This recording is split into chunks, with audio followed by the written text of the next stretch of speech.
Oh. Okay, I need the schedule. I don't know what I do next. Okay, I need the schedule. Do we have his schedule here? What do I do? Do I do Chuck next? You do this, and then at the end it's introducing Chuck. Okay, thank you, but I need to know that before. Good afternoon, everyone. Thank you very much for coming together for what I consider to be a solemn occasion, a patriotic occasion, and a prayerful one for our country. Today, we have the privilege of hearing from some of the most outstanding historians of all time in our country. More will be said about them later. But the distinguished Democratic leader of the Senate and I are honored to be with each and every one of you. We will have the presentation from our historians. We will hear the testimonials of our members. And the leader has his testimonials on the floor of the Senate since they are in session. So we are honored that he came over to the House to be with us. He served in the House for 18 years. Only recently has he exceeded that amount of time in the United States Senate. But we still lay claim to him and take pride. Before I bring him on, though, I want to reflect, as we all do today, on the deadly assault that was waged on the Capitol and the Congress and the Constitution 1 year ago today. The insurrection was an assault not only on the building, but on the democracy itself, which that day was on the brink of catastrophe. Lynn Cheney told me something about George Bush. She said on the day of 9/11, when 9/11 first occurred, we just learned, he was in the White House, and he said, "These terrorists may shake the foundations of our buildings, but they will not shake the foundations of our democracy." What he said then applied then, and it applies now. Because of the courage of our members, the support of the Capitol Police, the staff, the custodial staff, the insurrection failed. Democracy prevailed. Congress returned to the Capitol that same night to accomplish our purpose, to ensure the peaceful transfer of power. 1 year later, it is essential that we do not allow anyone to rewrite history or whitewash the gravity of what took place. It is our duty to find the facts of January 6th to ensure that such an assault on our democracy cannot happen again. And it is also our duty to establish and preserve the narrative of that day. And that is what we are doing today. 1 year later, I remain in awe of the courage of all of you, our members, not only on that day, but every day since, including now, as you share reflections and preserve the truth. Let me close by, as I have done throughout the day, by quoting President Lincoln. He said so many things that were so appropriate and quoted by our chaplain earlier today at the pro forma session when she quoted Lincoln's greatest speech, the second inaugural address, "With malice toward none, with charity toward all." You know the rest. But imagine the magnanimity of it all, that the president would say that after the Civil War. In this regard, he said, "Fellow citizens, we cannot escape history. We will be remembered in spite of ourselves. No personal significance or insignificance can spare one or another of us. We hold the power and bear the responsibility. Now, indeed, we have a responsibility as daunting and demanding as any previous generations of leadership. We hold the power and bear the responsibility to save our democracy." In that regard, it is now my honor to yield to the distinguished Majority Leader of the Senate, and speaking on behalf of our colleagues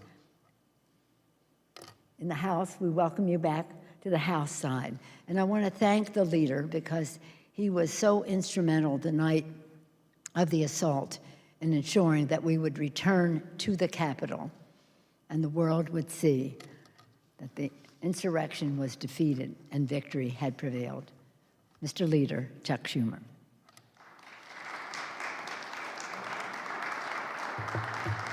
Well, thank you, everybody, and it is good to be back here in the Cannon Caucus Room. It's been redone. I hardly recognized it, but like everything else, much in the House under the Speaker's leadership, much improved. And I want to thank her for bringing us here together for this event, and of course our wonderful guest speakers in today's moderated discussion. Now, we all know today is an important but sad day for all of us here at the Capitol, and indeed for our entire country. A year ago, a mob of radicals carried out for the first time in over 200 years an armed attack on the U.S. Capitol in an effort to undermine our constitutional order. History is clear. When democracies are in danger, it often starts with a mob. And that's why it's so wonderful that we're having our historians here today. We all know the mob can start out as a small number. Not everyone has to join it, but it just needs a critical mass of people who stay out of the way, who ignore it, or even condone those actions. And if it's allowed to grow, and leaders, irresponsible leaders, egg on the mob and encourage it, it can become poison to our democracy. And then the unthinkable becomes real. Democracy erodes and could, horror of horrors, and God forbid, vanish. But thankfully, that did not happen 1 year ago. Today, we pay tribute to all those who stared into the abyss to protect this building: our Capitol Police, our DC Metro Police, our National Guard. And we also thank the unsung heroes who came into this building hours after the attack to heal, repair, and make whole what the rioters tried to tear down. Our maintenance staff, our technicians, all those who came in late at night without complaint and brought the Capitol back to life. Above all, as we remember this day, we must also speak the truth about what happened a year ago, about the root causes of January 6th, its legacy, and what it portends to the future of our democracy. That's why conversations like the one today matter. It's an honor to join the speaker with Doris, Kearns, Goodwin, and John Meacham. Their works are some of the most authoritative accounts of American history in the public mind. And I also want to thank today's moderator, Dr. Carla Hayden, the president of the Library of Congress, who throughout her career has been one of the top library directors in the country. It's an honor. And finally, I want to thank my colleagues from both the House and Senate for sharing their stories. These stories are painful, but they radiate with the light of truth, and we must continue to shine that light upon them. So thank you for making that happen. And let's remember one more thing today. That powerful as the mob may seem at times, the counter is stronger. The wellspring of democracy runs deep. The strength of the American people is unshaken. And they've always stepped up in the end, Democrat, Republican, Independent, to preserve what has been handed down by the framers. I know we can do it again, and I want to thank you, each of us, in our small ways, for making that happen. Thank you.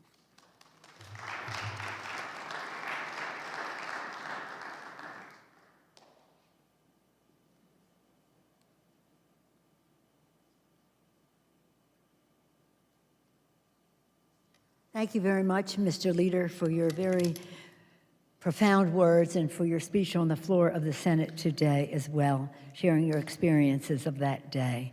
That's so important, and that's why we're very excited to hear the testimonials of our members following this moderated conversation. To begin the conversation, we're privileged to have a contribution from one of the great creative talents of our time, Lin-Manuel Miranda. May his beautiful words be an inspiration to us. Among the words he said and in the music, "We'll make it right for you. If we lay a strong enough foundation, we'll pass it on to you, and we'll give the world to you." Lin-Manuel and his father and the Hamilton singers, whom we'll hear from, said that they were all very honored to be asked to participate today. call your attention to. A new year brings hope for the future, new energy to face the tasks ahead of us, and a renewed promise to strengthen the foundations of our democracy. We are all stewards of the American experiment, working to pass down to our children and our grandchildren a more perfect union that treats all its citizens with fairness and equity. We should never take our rights and liberties for granted, and we must remain committed to finding a way forward together. That's what I wrote about in the song Dear Theodosia from Hamilton. I believe no challenge is worth abandoning our efforts to unite as Americans. We'll keep working, generation after generation, until we reach that someday.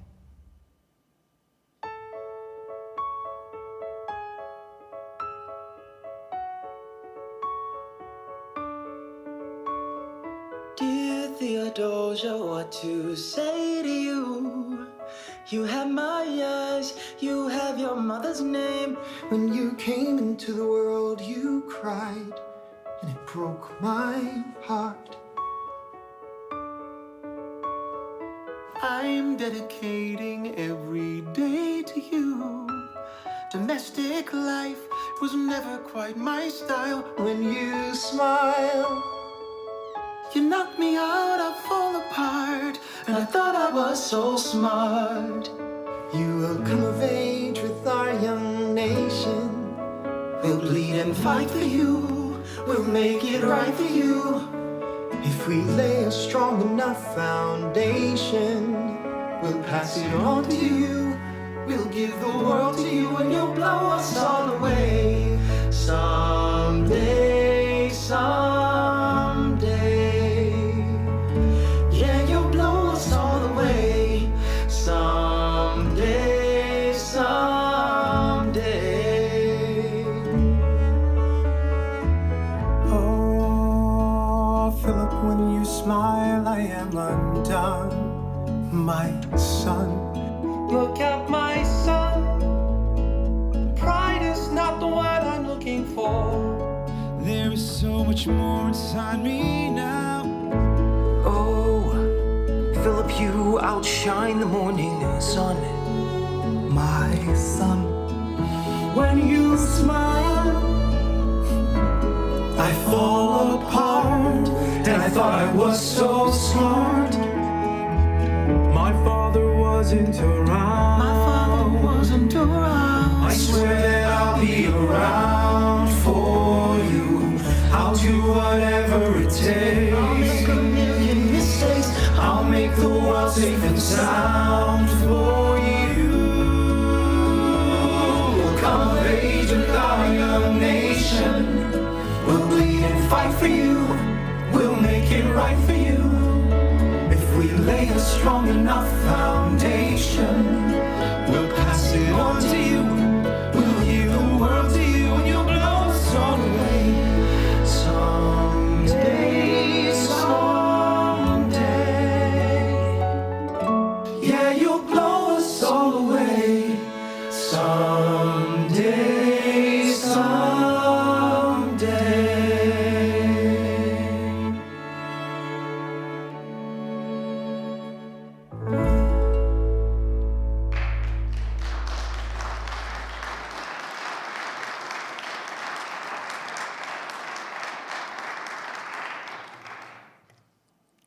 Somehow the arts have a way of saying things in a way that connects, that we cannot do any other way. And that's why I thought it was really important for us to have the arts lead us in this discussion. And the further discussion is with some of the most outstanding artists, writers of our time. It's essential that we establish and preserve the narrative of January 6th. To do so, we are privileged to have the guidance of leading historians in our nation. Our moderator, Dr. Carla Hayden, is referenced by our distinguished leader, who as Librarian of Congress helps preserve the treasures of American history. We are very, very proud of you, Madam Librarian. She will have the privilege of truly introducing our guest, but I do want to thank Doris Kearns Goodwin, a national treasure, who chronicled some of the most pivotal periods and personalities in American history. We're waiting for Team of Rivals to be made into a musical. Doris Kearns Goodwin, thank you for being with us. And John Meacham, whose brilliant writing has informed and inspired millions, and we're grateful to him for the beautiful book he wrote about our colleague, John Lewis. Thank you for being with us, and thank you for informally advising our President of the United States, Joe Biden. Thank you, John Meacham. Their wisdom will serve our Congress and the country, because as we know, as Lincoln told us, and as we just all know, the stories connect, and they will tell the story, the narrative of America and the place that January 6th fits into that. And we will work to preserve the full, true history of that day. With that, I'm very pleased now to invite our guests to the podium and first yield to the distinguished Librarian of Congress, Dr. Carla Hayden. Stenny and I take special pride in Carla Hayden because she's the librarian from the Baltimore Enoch Pratt Free Library, a leader in the Maryland community of thought. And I, again, was so thrilled when she was named by the President Obama to be the Librarian of Congress, because I know she was a leader in the library community, the head of the whole thing, springing from Baltimore, Maryland, and now the head of the Library of Congress, Carla Hayden. Thank you, Carla.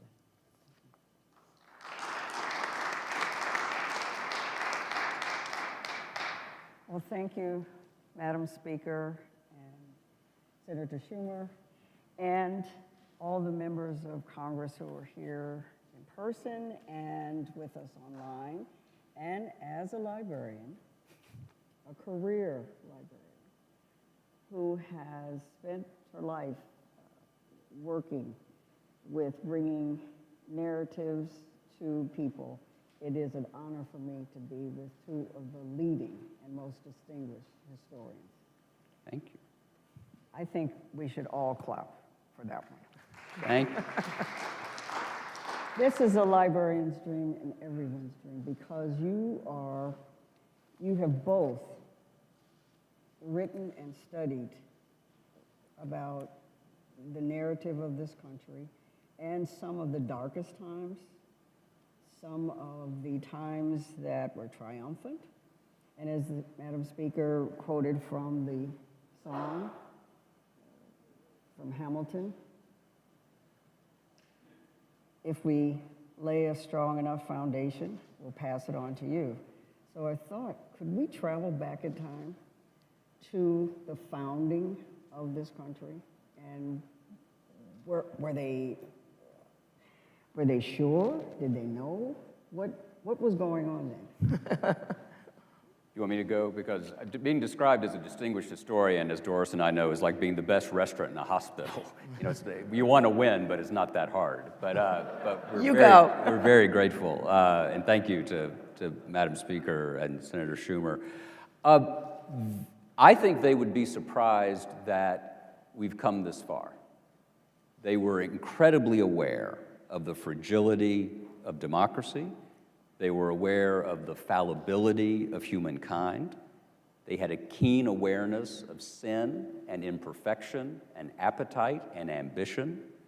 They knew that the struggle in everyone's soul, which would find full expression in a popular government, was between generosity and greed, and between kindness and cruelty. And the goal of the Constitution was, yes, there were checks and balances in a literal sense, but it was also about curbing our worst instincts, to give, as the speaker quoted earlier, to give our better angels a chance to take flight. Now, Doris is a better person than I am, as is Dr. Hayden, and we won't even get into Pelosi because she's so much better. But if I get things right 51% of the time, that's a heck of a good day. Why would a popular government be any different? Because a democracy is the manifestation of all of us. So our habits of heart and mind matter enormously. And what you saw a year ago today was the worst instincts of both human nature and American politics, which was the will to power over the idea of equality and the rule of law, taking precedence. And without a recognition that this experiment is worth defending, this experiment is in fact, Jefferson called it the world's best hope in his inaugural, President Lincoln called it the last best hope, President Reagan called it the last best hope of man on earth. Without a defense of that idea, and what that idea is that in fact we are all created equal. We are entitled to equal protection of the law, equal dignity, innate dignity. And without defending that idea, then we slip into a state of chaos. And what Doris and I are lucky enough to do is to find examples where those better angels have prevailed. And it's always a close-run thing, right? There's never a landslide for the good guys. There's just not. Moses said, remember the days of old, remember the years of many generations, ask thy fathers and they will tell thee, thy elders and they will show thee. Gospel of St. John said, ye shall know the truth and the truth shall make ye free. And what does truth mean in Greek? It means unconcealed. There is a fact, there is a truth, and that when the scales fall from our eyes, there is a reality. And the reality of American life is that we have to defend this experiment. Doris, you have written about the moment that George Washington at the founding, and he had an opportunity to become a different figure than we know him. You know, I mean, it's really interesting, I think, when you think about George Washington and what might have happened to this country. All he had to do after the revolution was won was to take power, which many people wanted him to do. There was, in fact, a mutiny before when the soldiers weren't being paid. Hold on a second. And they said to him, you got to take over. We need that. It would have been so easy for him to have a coup, but he didn't. And that's when old George III in Hamilton said, if he really went back to Mount Vernon and resigned his commissionership, which he did, he'll be the greatest man in the world. And that's what he was. And then he becomes president of the United States, and he clearly could have had 3 terms, 4 terms, 5 terms, but he voluntarily decided there was an importance for the peaceful transition of power. And then what does he do? When he leaves us with that farewell address, which gives us such warnings today, which I know they read in the Senate every year, and it just talked about the baneful effects of party strife, which was just beginning to show its head. And he understood that if that happened, and people in different parts of the country began to see each other, not through their mutual affections, but through almost their lust for power and their desire to somehow abuse it at times, then the whole experiment would fall apart. And then I just sometimes think about how you say how we didn't know what we were doing then. When I remember when I was first giving a lecture at Harvard on the presidency, and I found the wonderful quotes about what we might call the president. At one point, it might have been his mightiness, or it could have been his excellency, the protector of their liberties. And then Jefferson, I think, is the one who said, no, it should be Mr. President. And then Adams was apoplectic. There are presidents of garden clubs. There are presidents of Rotary clubs. There'll be no dignity. Without thrones, without dignity, the whole thing will fall apart. But of course, Mr. President, it became. So I think we look back on these things and we know it worked out. I mean, I keep thinking as an historian that the interesting thing is that we know what the people living at the time did not know. We know the revolution was won. We know George Washington became a president, not a military leader. We know that the Civil War ended with emancipation secured and the Union restored. We know that the Allies won World War II, but the people living through that time did not know that. So they're living with the same anxiety we're living through today. How will this fragile democracy, which is under attack today, resolve itself? And I guess the hope that that brings is that we've come through these really tough times before. And the hope is also that we're going to get to write the chapter of our story, just like our ancestors wrote the chapters of those stories. And they did pretty well. They failed us at times, but as you say, even though there's these bad angels, we've had extraordinarily good angels. Even on January 6th, as the speaker said, look at those people, those first responders. Look at the Capitol Police. Look at the women's movement, the gay rights movement, the civil rights movement, the people in the Civil War. We've had lots of people who were willing to step up and put their public lives against their private lives. And that's what we've got to depend on today. That's what we need in these years and months ahead. Now, both of you, though, have found some very chilling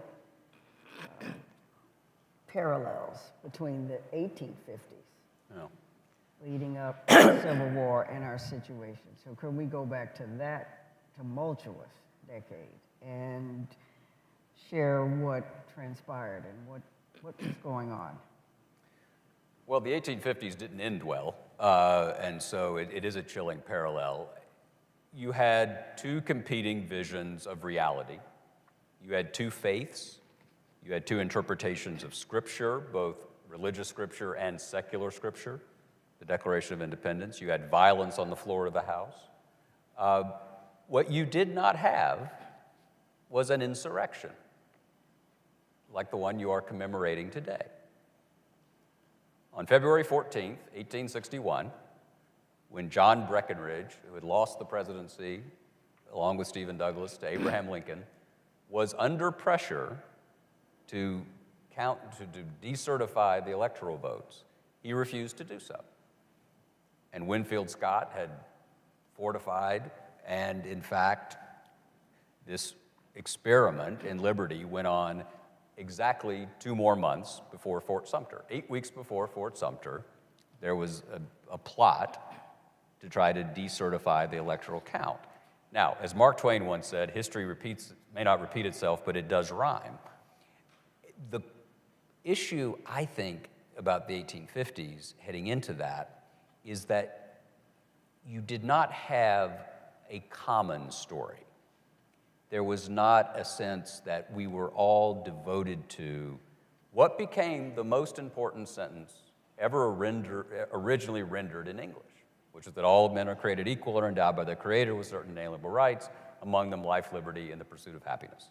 An amazing sentence that has changed more lives around the world than any other single sentence. And it was written not in a vacuum, but as part of this remarkable experiment that we were part of and are part of, which was an entire reorientation of reality when you think about it, from popes and princes and prelates and kings who were given authority over all of us. It was a vertical universe. Then what happened? We got Gutenberg. You got to love a conversation where Gutenberg comes up, just as a basic rule. We nerds bring up Yeah, Gutenberg. exactly. This is like dork porn right now. You've got Gutenberg, the Protestant Reformations, the spread of literacy, the scientific revolution, the Scottish moral enlightenment, the European Enlightenment, an entire shift in the world from being organized this way to being organized this way, where we, in fact, were given the power to determine our own destinies. And the American Revolution, for all of its flaws, was the fullest political manifestation of that shift in reality. That's the idea. That's why soldiers were hitting Omaha Beach. That's what drove the women of Seneca Falls. That's what drove John Lewis and Hosea Williams and so many other people across that bridge. It was that there is an idea worth defending. And if enough of us do not assent to that idea, then madness comes. And the task of any generation, as Doris was saying, the task of any citizenry, the task of any Congress, is to remind people that, in fact, in diversity, there's strength. And it's always a close-run thing. It's not going to be easy. But it has worked before, and it should be able to work now. Well, I think the chilling thing about the 1850s is when I think of the attack on Senator Sumner, the anti-slavery senator from Massachusetts, by Preston Brooks, the South Carolinian congressman, it happened in the Senate, and because of that, it touched, as one historian said, the hearts and minds of the American people in a way. Lots of other anti-slavery people had been attacked before, but somehow it hit home. And there was a sense in which, for a while, more people joined the Republican Party. Abraham Lincoln joined it after that. The moderates and conservatives realized they had to leave the party structure behind. The Whig Party collapsed. And I thought that was going to happen, that a line had been drawn after January 6th in the same way. because sometimes these events just touch you, and there's a fundamental sense on the part of the people that something had to change. And we got Abraham Lincoln out of that. The sad, scary part of the 1850s is that Preston Brooks became a hero in the South, that the governor presented him with a silver goblet. People are running around with canes wanting to get other members of the anti-slavery movement. They'll get Seward next, they said. And it was part of that partisanship of the 1850s where you had alternative realities. Indeed, one historian said when you saw that event and you saw two alternative narratives, that's when you knew that something was happening to the country. And there is a sense, of course, that there was a partisan press in the 1850s. You know, when Lincoln would be in his debates with Stephen Douglas, and the Republican paper would be reporting on the very same debate that the Democratic Party would be reporting on, when they report on the Lincoln part of it, they say he was so triumphant, he was carried out on the arms of his supporters.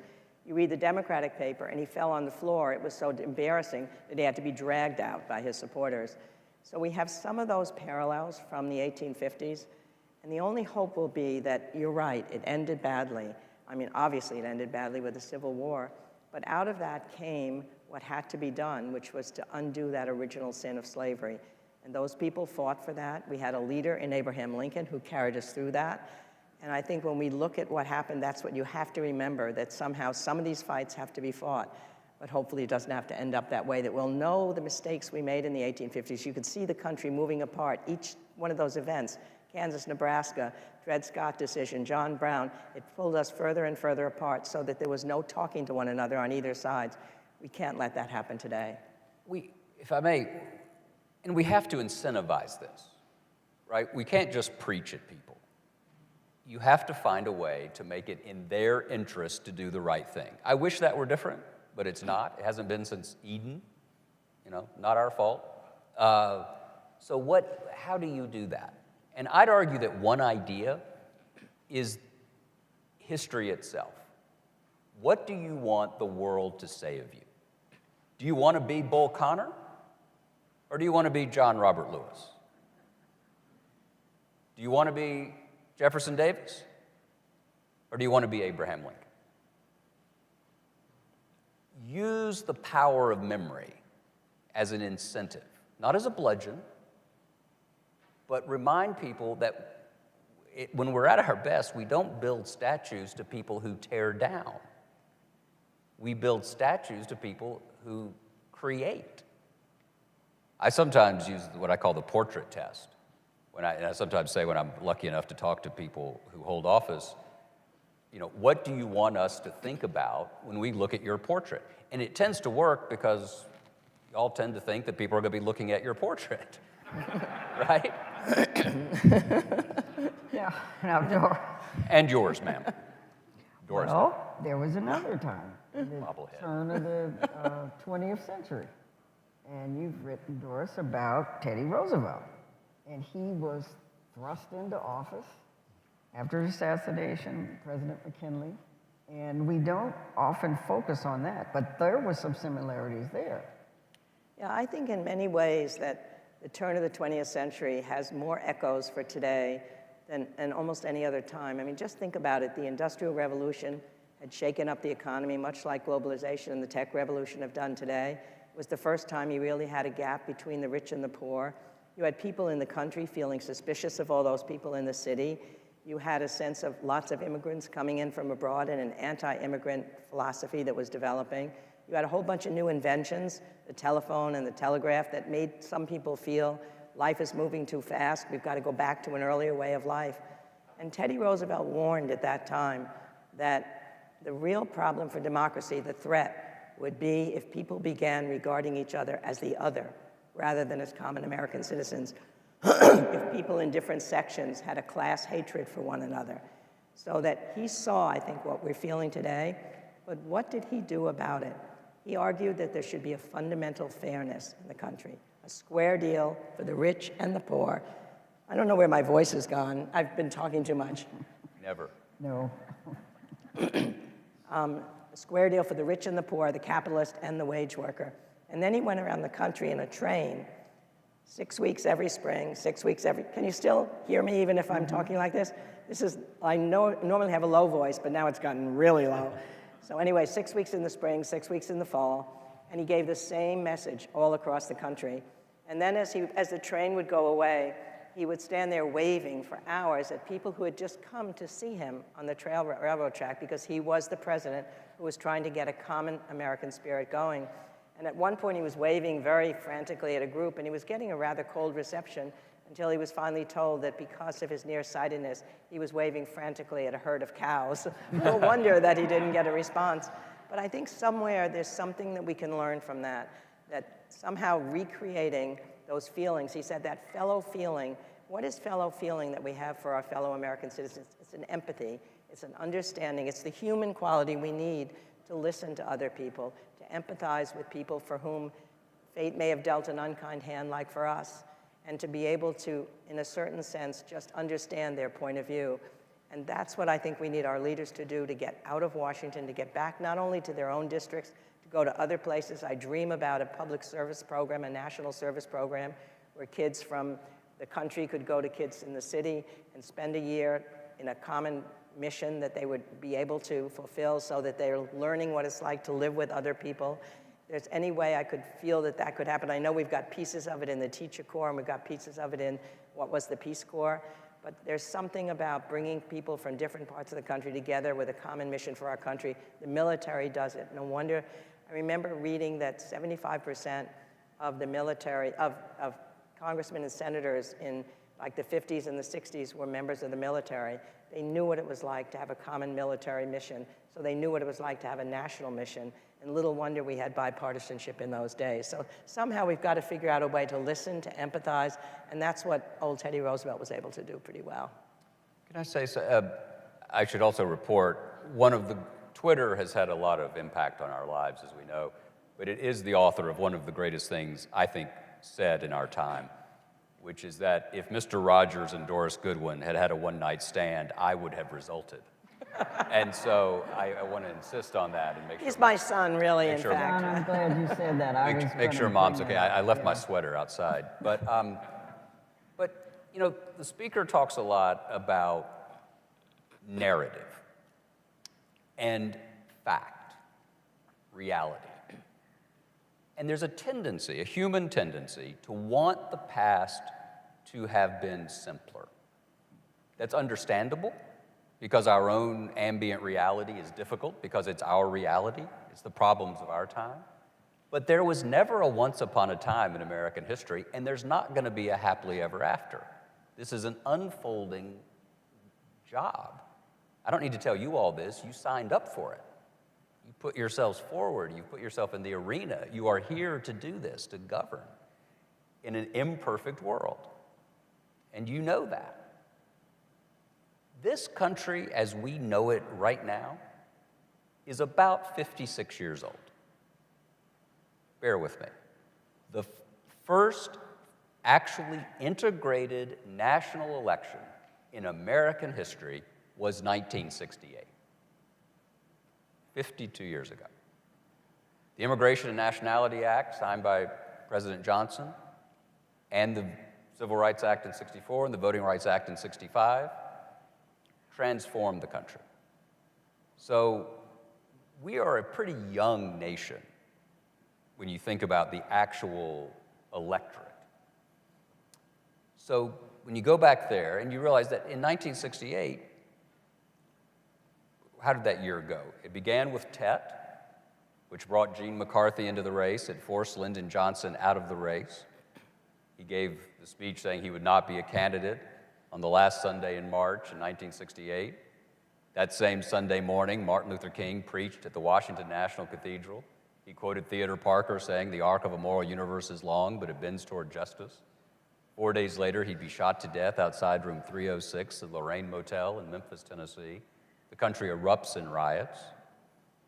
6 weeks after that, Senator Kennedy is killed in Los Angeles. 6 weeks after that, the Chicago Democratic National Convention descends into chaos and violence. And on Election Day, 1968, Richard Nixon wins narrowly over Hubert Humphrey, but George Corley Wallace of Alabama carried 13.5% of the popular vote and 5 states on an explicitly segregationist platform 50 years ago. So let's tap the brakes on nostalgia. 100 years ago, the woman who was second in line to the presidency of the United States could not vote until the 19th Amendment. The Ku Klux Klan was refounded on the Saturday after Thanksgiving in 1915 at Stone Mountain, Georgia, as an anti-immigrant, anti-Semitic, anti-black, anti-Catholic institution. 2 to 6 million Klansmen joined. There were 30 members of the House who were members of the Klan, about 10 senators. The governors of 5 states were members of the Klan 100 years ago, Georgia and Texas, also Indiana, Colorado, and Oregon, 100 years ago. The governor of Georgia said we need to build a wall of steel as high as heaven to keep immigrants out. And the 1924 Democratic National Convention went to 103 ballots because there were 347 Klan delegates at Madison Square Garden who would not vote for Al Smith to be the nominee because he was Irish Catholic. I got to take you to a more hopeful moment. But wait. You're my endured. son. You're supposed to be. Sorry, yes, ma'am. Yes. Won't you be my mother? Once And you look FDR. at, just think, for example, you look at a decade like the 60s, and you know how it ended, as I said before, and you feel sad about that decade. Extraordinary things happened in that decade, right? In the middle of that decade, you take Lyndon Johnson comes into power, the man that I knew very well, and for whom I feel still an enormous respect. And I think historians will accord him the respect that he deserves, despite the war in Vietnam, which will always be a stain on his legacy. He comes into that presidency in the middle of that decade after John Kennedy is killed, and he makes civil rights, the passage of that bill, his first priority. And his advisors say, you can't do that. You can't do that. You only have a certain amount of currency as president, so you can't spend it on this. And he famously said, and what the hell is the presidency for? And then he somehow, with the civil rights movement having given him the strength to do it, he gets that civil rights bill through the Congress. And that changes the face of America. Segregation is ended legally in the South. And then they think they have to have another year before they can get voting rights because they have to absorb the civil rights thing. And then the Selma demonstrations take place. This is how change takes place in this country. When an outside movement creates the social conscience and changes public sentiment, then the inside channels of power have to mobilize at that moment. That speech that he gave to the joint session of Congress, I was listening to that speech when I was a Harvard student, and there was Lyndon Johnson, who I was in the anti-war movement, who later I would think I could never have been for, and then eventually ended up working for him. There was Lyndon Johnson talking about the fact that he said, I speak tonight for the dignity of man and the destiny of democracy. You know, at times, history and fate meet at a certain time at a certain place. So it was in Lexington and Concord. So it was at Appomattox. So it was last week in Selma, Alabama. He understood that what John Lewis and the fellow foot soldiers had done in that bridge by turning their backs against a brutal attack against them, that the consciousness of the country had been changed, and it was time to move for that. And then he went on to say that this is not a Negro movement, not a white movement, not a Northern movement, not a Southern movement. It is not a moral challenge because it is simply wrong to deny your fellow Americans the right to vote. And then he went on famously to say, and even if we do that, there's still a long way to go, but if we work together, we shall overcome. The outside movement meets the inside power, and change took place. And at that same time, in those same months, you get Medicare, Medicaid, aid to education, NPR, PBS. So we have to remember that in those hard moments, that decade, we look at it and we think, oh my God, it ended the way you said. But in the middle, all of that happened. And I must say, just on a personal note, if I'd ever imagined, as I was listening to that speech with my friends, and we were all in tears by the end of that We Shall Overcome speech, that I'd end up 3 years later working for Lyndon Johnson, or more importantly, that 10 years later, I would meet the man, Richard Goodwin, who crafted those words, and that he would become my husband of 42 years before he died a couple years ago. So that moment means so much to our country. It was the crowning moment of Lyndon Johnson's life, of my husband's life, and I think even though you're absolutely right, my son, in understanding that these things have been really difficult, we have to remember those moments in time when things worked. Because otherwise, that's our responsibility as historians, to tell us where things were tough, but to always tell us how people stood up and we can do it again. Because otherwise, you got to believe we can. We have to believe. We can't allow ourselves to not feel that sense of agency that we still have to make these things different, I think. Absolutely. And the way the 20s ended, with terrible economic depression, but Franklin Roosevelt. Right. FDR comes along. Who stands on who says on the East Front, the only thing we have to fear is fear itself. There's hope in history. There is hope in history, absolutely. There's also fear, and that's what life is. And we have to remind ourselves, I believe, the story we have to tell ourselves is that we can overcome. Right, exactly right. And FDR, because when he came in, it was pretty shaky then, right? Yeah, and just think about FDR and what he faced when he came in. I mean, he said he was possibly thought in February before March that the whole house of cards might collapse before he could even take the inaugural oath. And somebody said to him, if your new program works, you will be the greatest president in history. If it doesn't work, you'll be the worst president in history. He said, no, if it doesn't work, I'll be the last president in history. That's how fragile things were. And then somehow he gets to that inaugural, and it's not just the fear, there's nothing to fear but fear itself. What he does is to tell the people, this is not your fault, what's happened. It's been a failure of leadership, and I'm here to provide that leadership. I will treat this as if we were at a war against a common enemy. This is what I wished had happened with COVID, that it was a common enemy that we should have been a war against as a whole people. And he said that I will do whatever is necessary to bring jobs to the American people. And that contagion of confidence that he had was so great that all of a sudden there's headlines, we have a leader, the government still lives. But my favorite story is there was hundreds of thousands of letters who were written into Franklin Roosevelt after that. And my favorite came from a man who said, I've lost my job, my wife is mad at me, our roof fell off, my dog ran away, but everything's all right now because you are there. It's the mystery of leadership that somehow when people are ready for common action, he provided that common thing. And then what happens? The banking crisis gets solved. At that point, people couldn't get their money out of the banks. You had people who are hungry with no safety net. You had 1 out of 4 people out of work. You had millions having lost their homes and farms.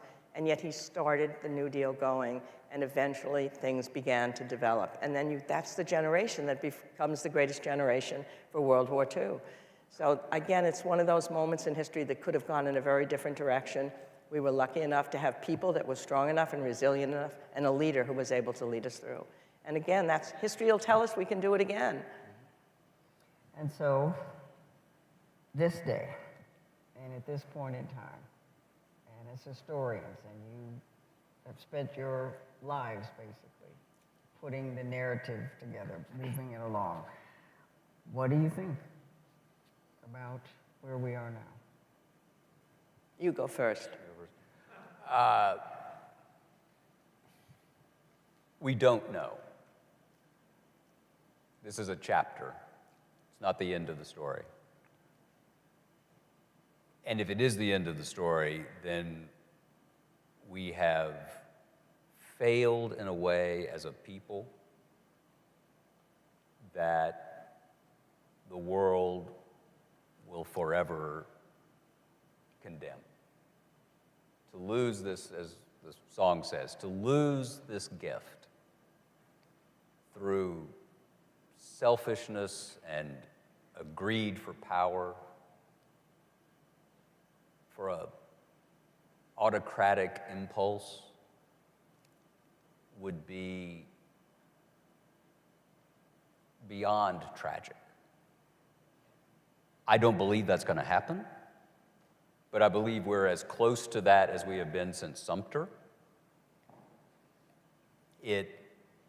We have something like, I don't know what the number is, but almost half the country, let's be honest, right? This is about truth. Almost half the country disagrees with a very good bit of everything we've said the past few minutes, right? They think somehow or another this is a partisan undertaking. I'm not a Democrat. I'm not a Republican. I'm George Bush's biographer, and I try to help Joe Biden. You figure it out. What I believe in is the country, and I believe in this experiment. And I believe it's the best chance we have, as Lincoln said, that we can give everyone an open field and a fair chance for our industry, intelligence, and enterprise. January 6th it's not a wake-up call. That's not quite the right way to put it. It is, as the president says, it's an inflection point. And it's either a step on the way to the abyss, or it is a call to arms, figuratively, for citizens to engage and say no. We are more important. The work we are about is more important than the will and the whim of a single man or a single party or a single interest. And I think that's what the Select Committee is so important about right now. We have to retell the story of what happened on January 6th with all of the gaps filled in. And again, I just have a fundamental belief that if that story is told in its fullest, as I think it will be in these weeks and months ahead, as we get more information, as we get more testimony, as the public hearings are beginning to be held, that we can retell it in the way of what really happened. And I do believe that a line will be drawn, that maybe it's 50-50 now, maybe it gets to be 55-45, maybe it gets to be 57 more, that if more people can be persuaded that this cannot happen again, and that what happened not only to prevent it from happening again, but to deal with what's going on in the country that made this possible to happen, we've got to somehow believe in the fundamental fairness of the country. They came through before. Look at where we stood in 1940. This is what really gives me hope in a certain sense. When you think about what Hitler was doing, marching through Western Europe in the space of a week, and then in a couple more weeks, France falls as well. America stood only 18th in military power at that time. We became 17th when Holland surrendered to Germany. And yet somehow there was isolationism in the country. There was a real worry. Would we be able to stand up to what fascism represented? Democracy was too slow. We were too soft. And yet once that challenge was really there, we met it. And I think about what happened is, Democrats came together with Republicans. Business came together with the government in a way that they'd been fighting during the end of the New Deal. We were able to produce a plane every 4 minutes, a tank every 7 minutes, a ship every single day. We did that, we can do that again. There just has to be that sense of what you're saying. There has to be a belief of where we're going right now. This is, in my lifetime, this is the hardest moment for democracy. It may not be in the country, it may not be as bad as it was in 33, it may not be as bad as it was in 1861, or in 1940, but it's the hardest thing in my long lifetime. So we have to recognize how deep that challenge is and not sugarcoat it. That's one of the things Lincoln would say. Yeah. But on the other hand, recognizing it and knowing that we've got another chance now to retell this story of January 6th, and not just what happened, but what we need to have happen from now on. I think it's giving us a chance again that we had last year. We didn't take advantage of it because somehow the alternative narrative got developed. But I think it can come back again, because it's there. It's the truth, as you're saying. And I just want to say thank you to all of you, because you're standing in the breach at democracy's hour of maximum danger. And democracy is incredibly counterintuitive. Look, if this were easy, the whole world would be doing it, right? This is incredibly difficult. And yet, no more important words in American history than "and yet." There is hope. I think there's hope in the young people. Just think about how many people voted in this last election. Think about how many more women have gotten into politics than ever before.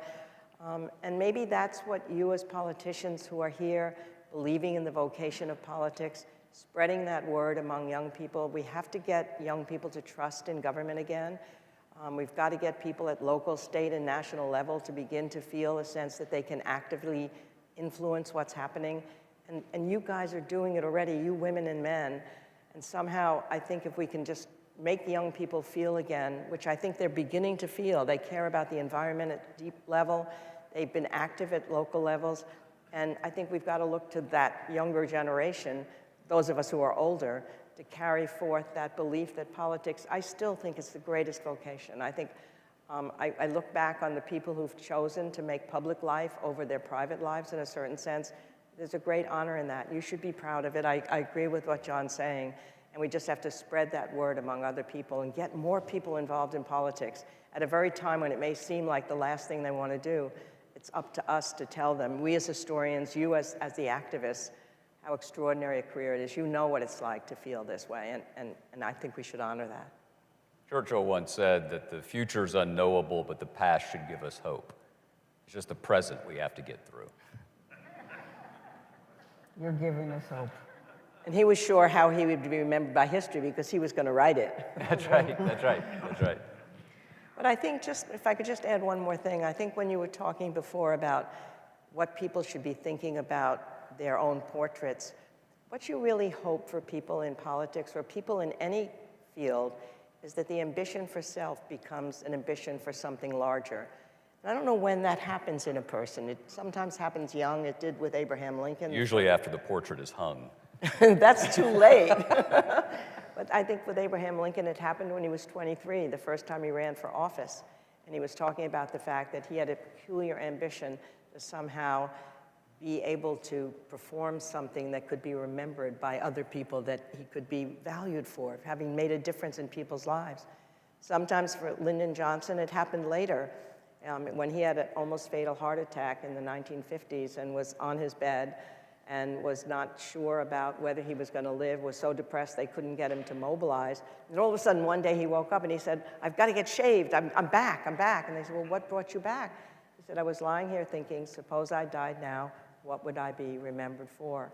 And then he went for civil rights in the Senate, and then he went for civil rights as a president.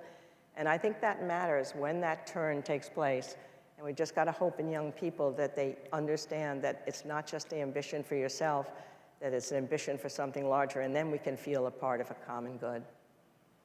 And he also worked with, and you mentioned it before, with the civil rights movement. I mean, and that can happen with the movements and working together. Well, that's the way history happens when the voices of the many attract the attention of the powerful few. I mean, you all know that in your lives. No, exactly right. I mean, that's, when Lincoln was called a liberator, he said, don't call me a liberator. It was the anti-slavery movement and the Union soldiers that did it all. All that change always comes from the ground up. I mean, the progressive movement was in the cities and states before Teddy Roosevelt comes into power. The Settlement House movement, the civil rights movement is there before Lyndon Johnson, and the women's movement and the gay rights movement, the environmental movement. So again, that's where we have to just hope that that arousal of citizen involvement can then begin to push us to do something at the federal level.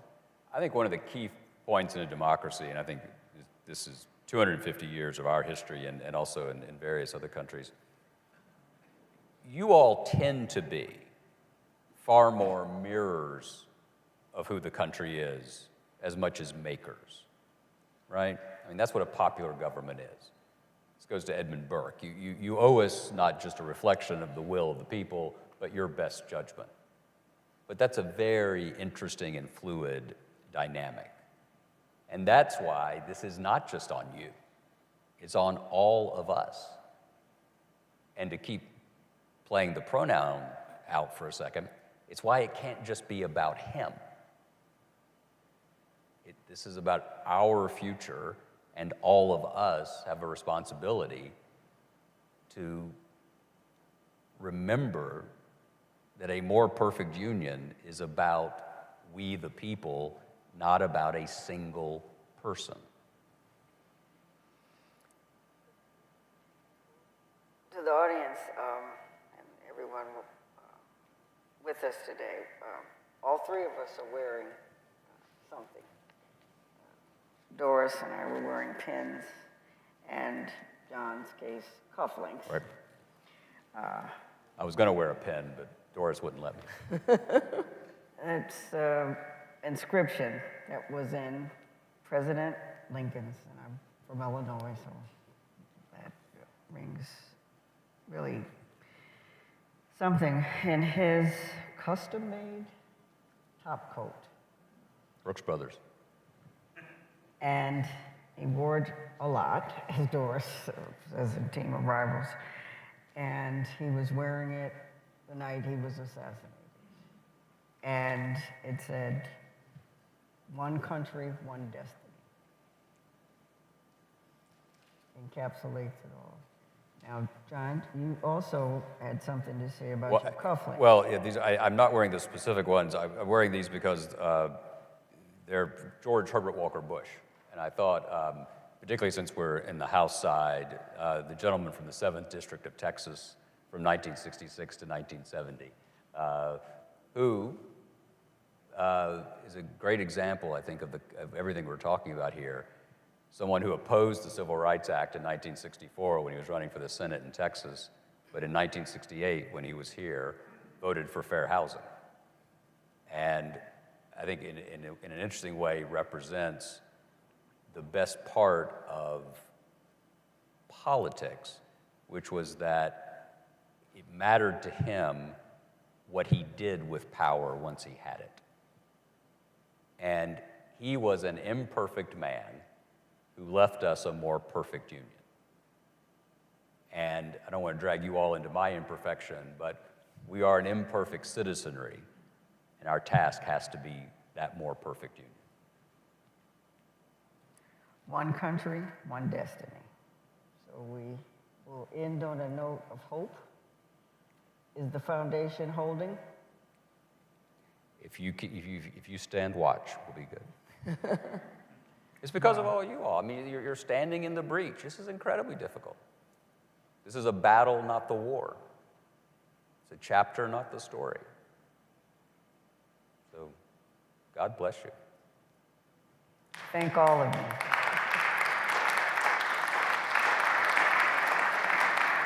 Okay.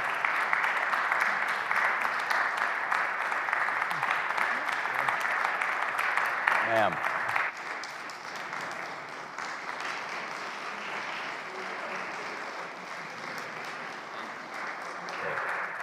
Which way do we go out? Go that way. Yes, sir. Mom. Thank you, Carla. Wonderful. Thank you, Doctor. Thank you so much. John.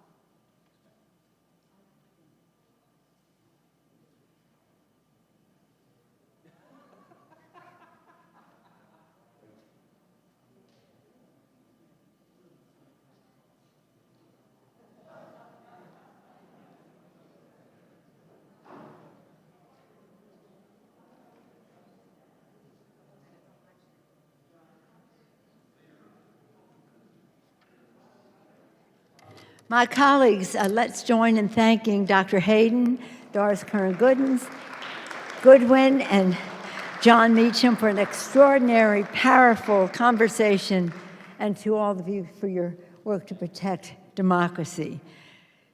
Soon, my colleagues will begin this next portion of our session, member testimonials. Before we do, though, I just want to address Dr. Hayden's last question about one country, one destiny. You know, you've heard me say of this pin, it says one country, one destiny on it. And Doris has on that pin, as does Carla. I gave John the male version of it, cufflinks, but he has cufflinks from George Herbert Walker Bush, so we'll defer to that. One Country, One Destiny was embroidered in the coat that Abraham Lincoln had the night he was assassinated. Probably a coat he wore every day, but it was close to his heart. One country, one destiny.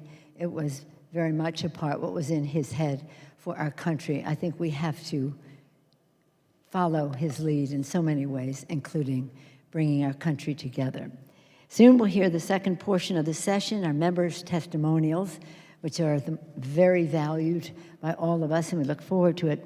Along with the historian's perspective, the voices of members are an essential piece of the narrative of January 6th. Today, led by Congressman Crow, we will hear reflections from our colleagues. I thank Congressman Crow for organizing that. We thank them, all of our members, for their courage in sharing their experiences and sharing their truth of that day. Now, though, before our members' testimonial, let us close this conversation with this presentation.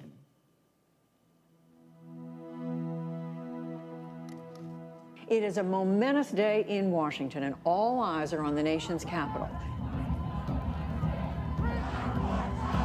We're going to walk down anyone you want, but I think right here we're going to walk down to the Capitol. Yeah!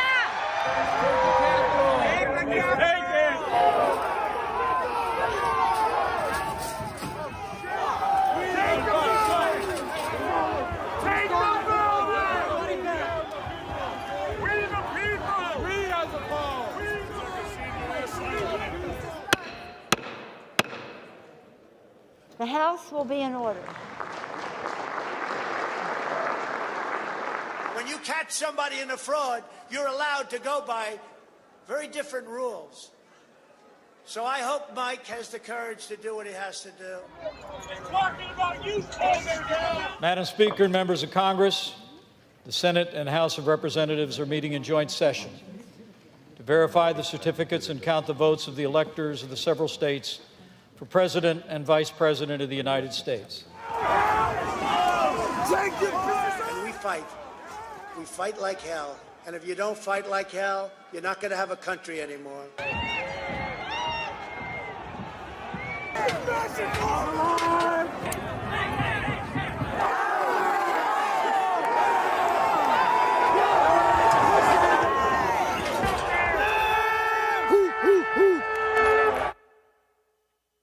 Working 13 hours, Capitol has been breached.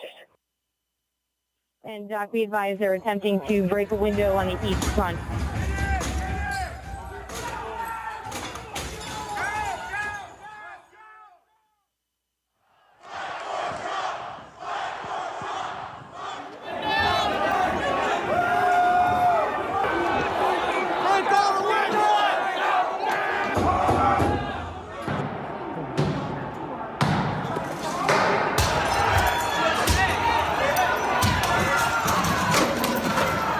We'll stand in recess until the call of the chair. Without objection, the House is going to go back into recess. Your seats, please grab a mask, place it in your lap, and be prepared to don your mask in the event that we get a breach. We were just told that there has been tear gas in the rotunda, and we're being instructed to each of us get a gas mask.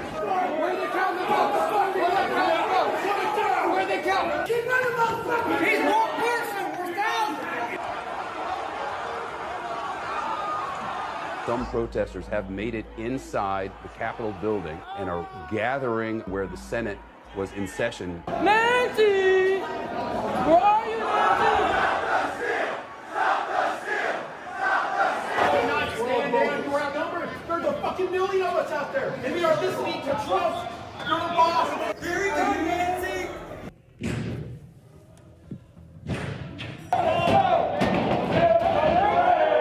Check this out. We are inside her Nancy Pelosi's office, and I told you they're going. They're going.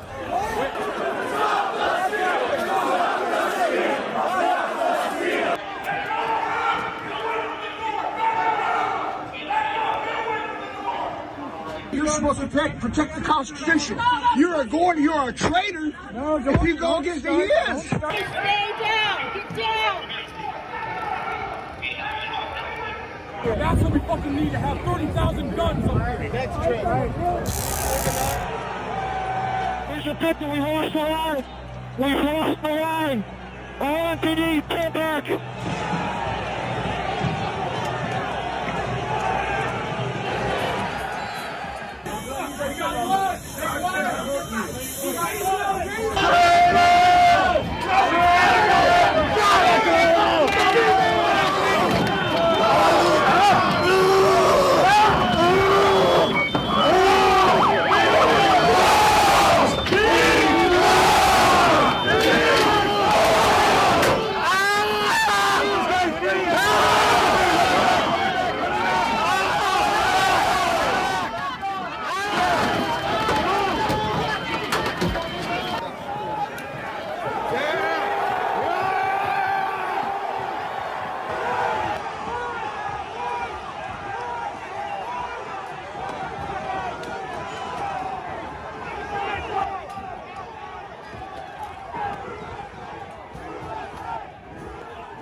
account of Donald Trump will be locked for 12 hours following the removal of the tweets that Twitter deemed incite violence.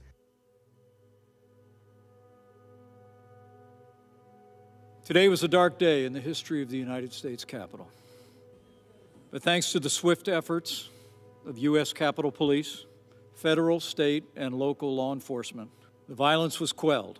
The Capitol is secured, and the people's work continues. President Franklin Roosevelt set aside December 7, 1941, as a day that will live in infamy. Unfortunately, we can now add January 6, 2021, to that very short list of dates in American history that will live forever in infamy. Our purpose will be accomplished. We must and we will show to the country, and indeed to the world, that we will not be diverted from our duty, that we will respect our responsibility to the Constitution and to the American people. The votes for President of the United States are as follows. Joseph R. Biden, Jr. of the state of Delaware has received 306 votes. Donald J. Trump of the state of Florida has received 232 votes. 117th Congress, the chair declares the joint session dissolved.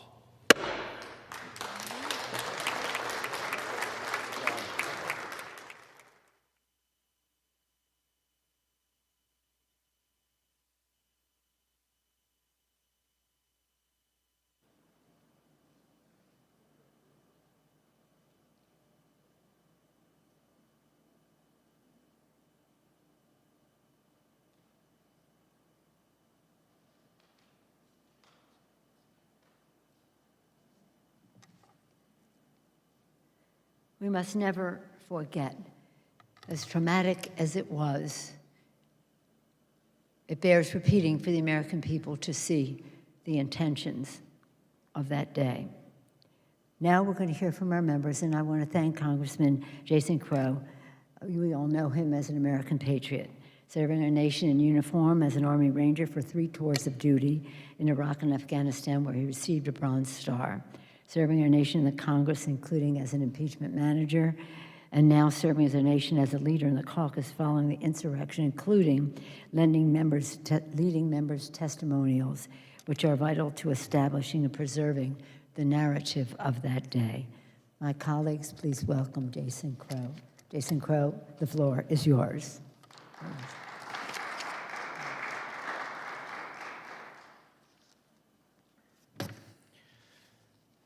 Thank you, Madam Speaker, colleagues, and most of all, friends.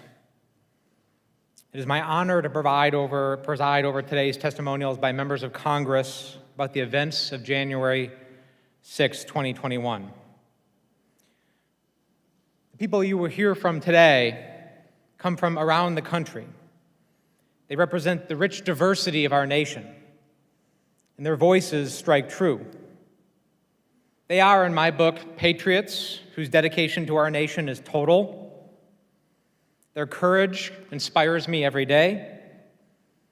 But more than anything, perhaps, they are my friends. It is said that truth dies when people stop speaking it. Well, it will not die on our watch.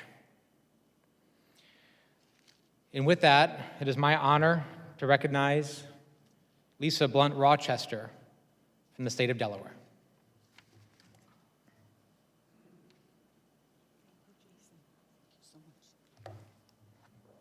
Thank you, Jason. Madam Speaker, my dear, dear colleagues, and the American family, good afternoon. Let me begin, Madam Speaker, by thanking you for the opportunity for all of us to gather today and for this occasion to properly contextualize for history the events of January 6, 2021.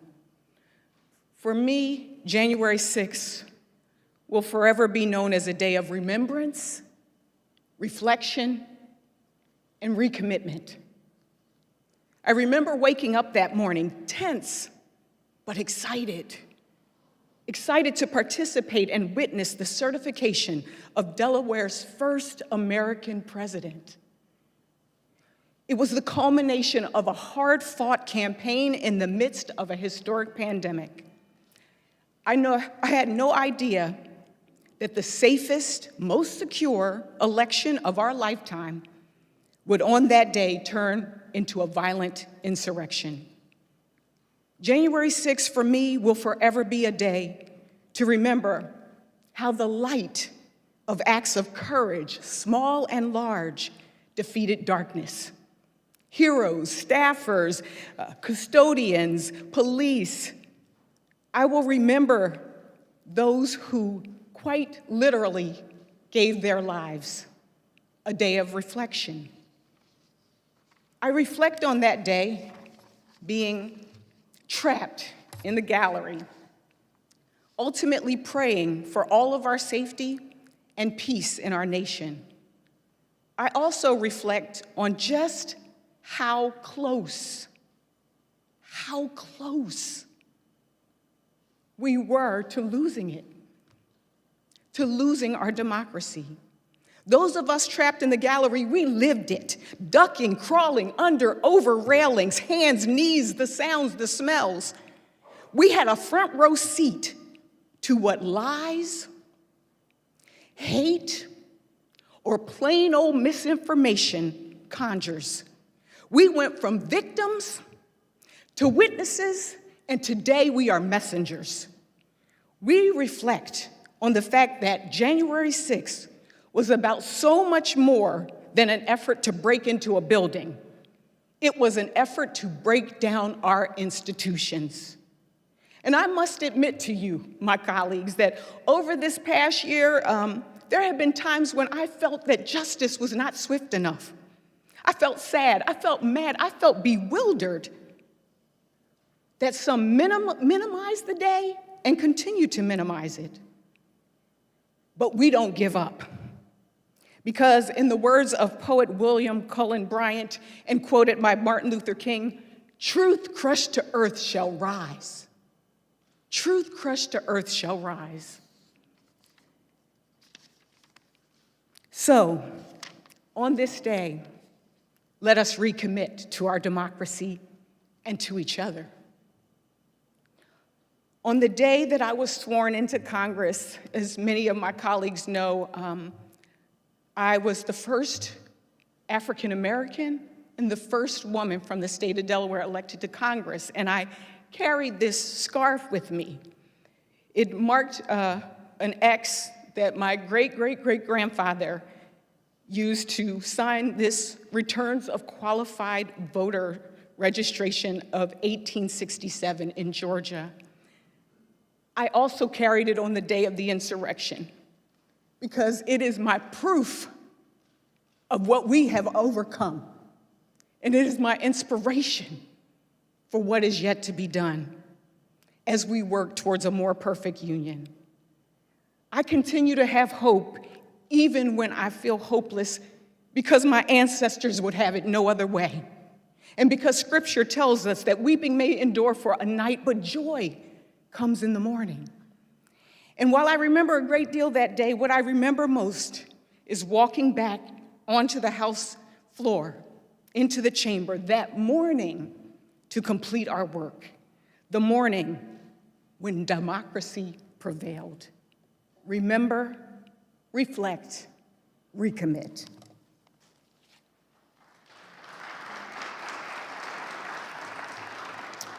Thank you, Lisa. Now I recognize Dan Kildee from the state of Michigan.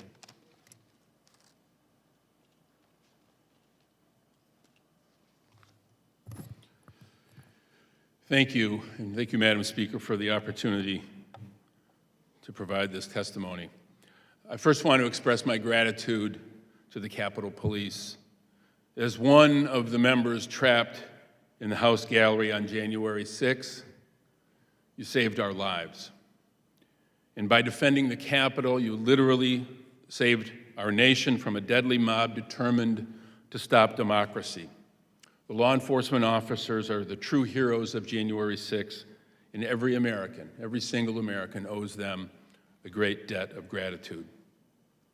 As I lay on the floor of the House gallery, and as I called my family to tell them I was safe, even though I was not sure that I was, it occurred to me that I was in the same spot where I sat 44 years earlier, as I watched my Uncle Dale being first sworn in to Congress. A beautiful memory.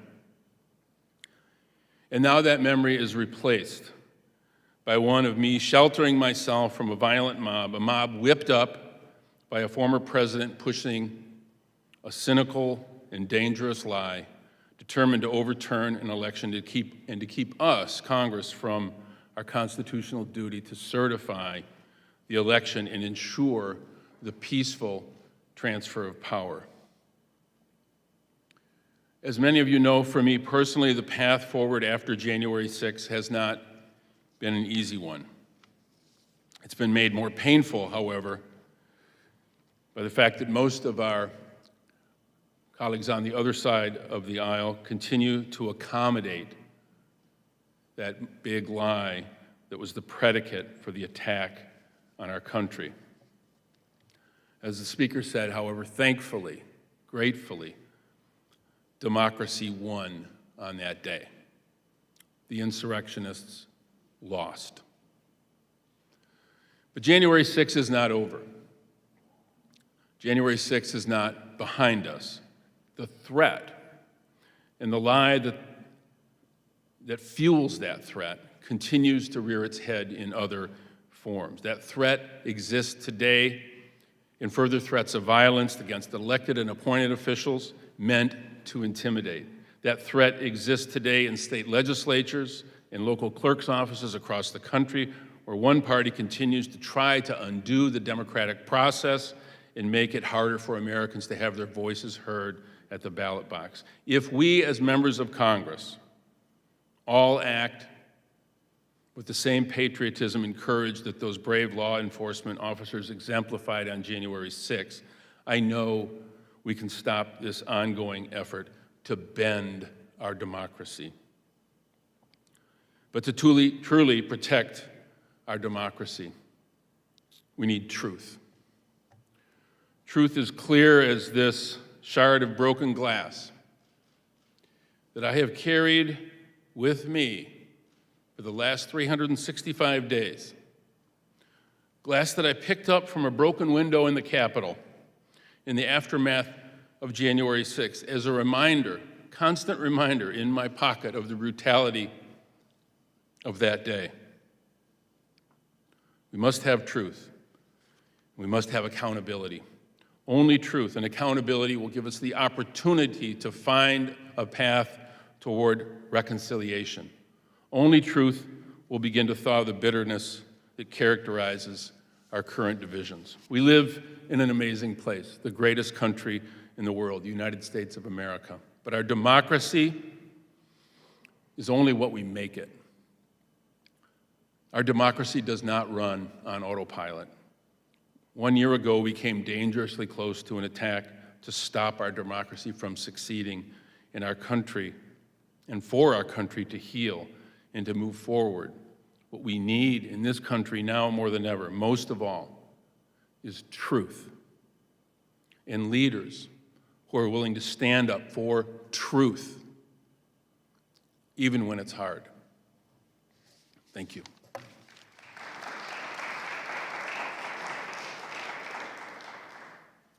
Thank you, Dan.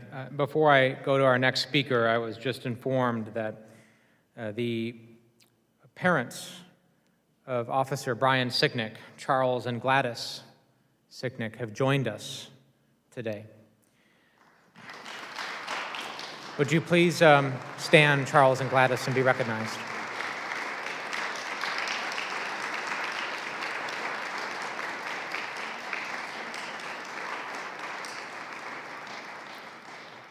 And for those of you joining us at home, Brian Sicknick was an officer who gave his life on January 6, 2021, in defense of this Capitol, in defense of many of us. And we sitting here owe your family a debt of gratitude that we can never repay. We will be there for you and your family going forward, and you are now a part of our family as well.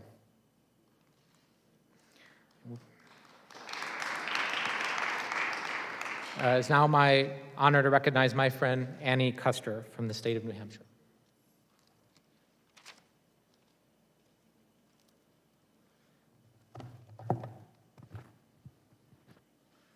Madam Speaker, to my colleagues and friends, to the Sicknick family, and to America, 1,000 acts of courage saved my life and our democracy 1 year ago today in the January 6th attack on our Capitol. I am here today as both a survivor and a witness to the brutal and violent attack that threatened my life and continues to threaten the future of our democracy. America does not yet know just how close we, the members here in this room today, our nation, and our democracy, came to our demise that terrifying day. 1,000 acts of courage by the Capitol Police, by the DC Metro Police, by House staff, saved our lives and saved the future of our democracy. I was in the House gallery with my colleagues to witness the certification of the election of Joe Biden as our president and Kamala Harris as our historic vice president. We could hear the shouting and commotion in the hallway outside the gallery, and then the pounding on the door to the chamber as the members on the House floor were evacuated. Terror and adrenaline coursed through our bodies as we lay on the floor, hidden behind the gallery rail. I grabbed the hand of my colleague, Sarah Jacobs, just 31 years old on her 4th day of Congress. "Sarah," I whispered, "we have to crawl around this corner to get out of the line of fire." We were all terrified, and we thought that we would die. Suddenly, a Capitol Police officer shouted, "Run, run, run, run, run." We scrambled across the entire length of the gallery, crouching down, ducking down under the railings, terrified by the pounding on the door and the shouting outside the chamber. A tall, brave officer grabbed 4 of us and said, "I will get you to the elevator. I will get you to safety." As we ducked into the elevator, just as the raging rioters came charging down that 3rd-floor hallway, 1,000 acts of courage saved my life and saved our democracy by moments, not minutes.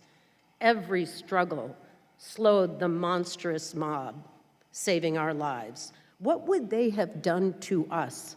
40 or 50 feet, seconds away from us, bear spray, tear us limb from limb, kidnap or kill 4 members of Congress, or many, many more. Seconds later, our colleague Jason Crow, a former Army Ranger, heard the commotion in the hall and commanded the police to lock that last gallery door. 24 members of Congress and a dozen or more journalists were pinned down for the next 8.5 minutes while the riot police finally subdued the terrorist mob. When my colleagues finally evacuated the gallery, the rioters were sprawled on the floor with guns to their heads, a combat scene that no one could begin to imagine in the halls of Congress. We survived that day. We are here today as survivors and witnesses. We returned to the chamber that night. At 3:30 a.m., we certified the election of President Joe Biden and Vice President Kamala Harris. But let us never forget how close we came. Let us carry 1,000 acts of courage in our hearts and act to save our democracy today and every day. God bless America.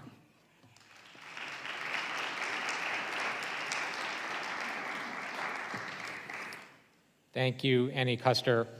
Now I recognize my friend Adam Schiff from California.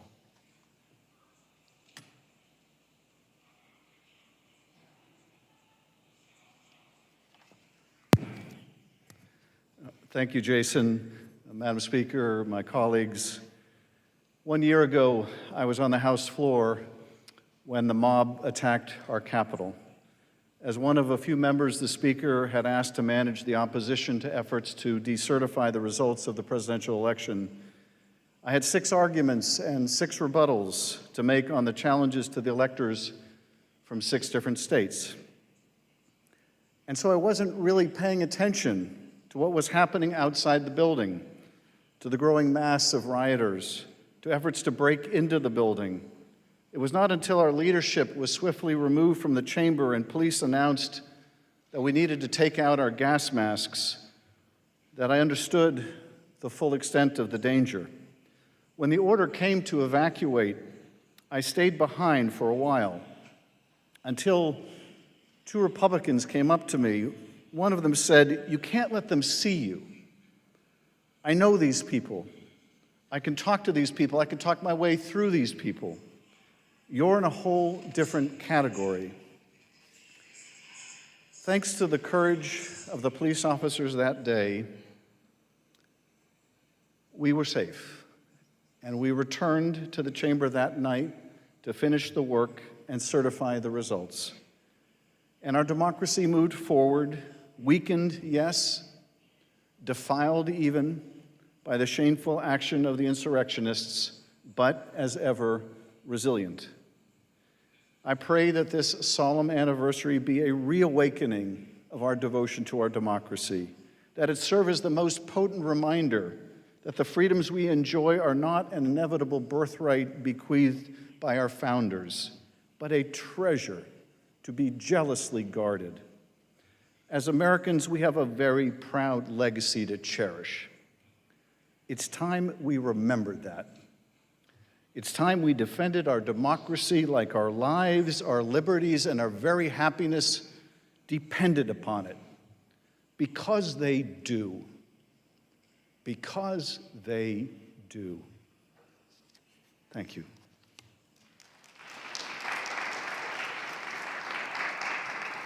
Thank you, Adam Schiff. I now recognize Val Demings from Florida.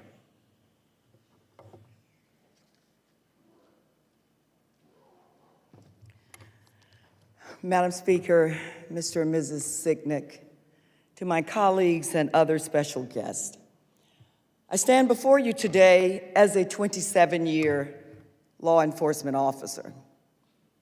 A police officer's oath of office says that I do solemnly swear that I will support, protect, and defend the Constitution and government of the United States against all enemies, foreign and domestic, that I will bear true faith, loyalty, and allegiance to the same, and that I am entitled to hold office under the Constitution, and that I will faithfully perform all of the duties under the Constitution, so help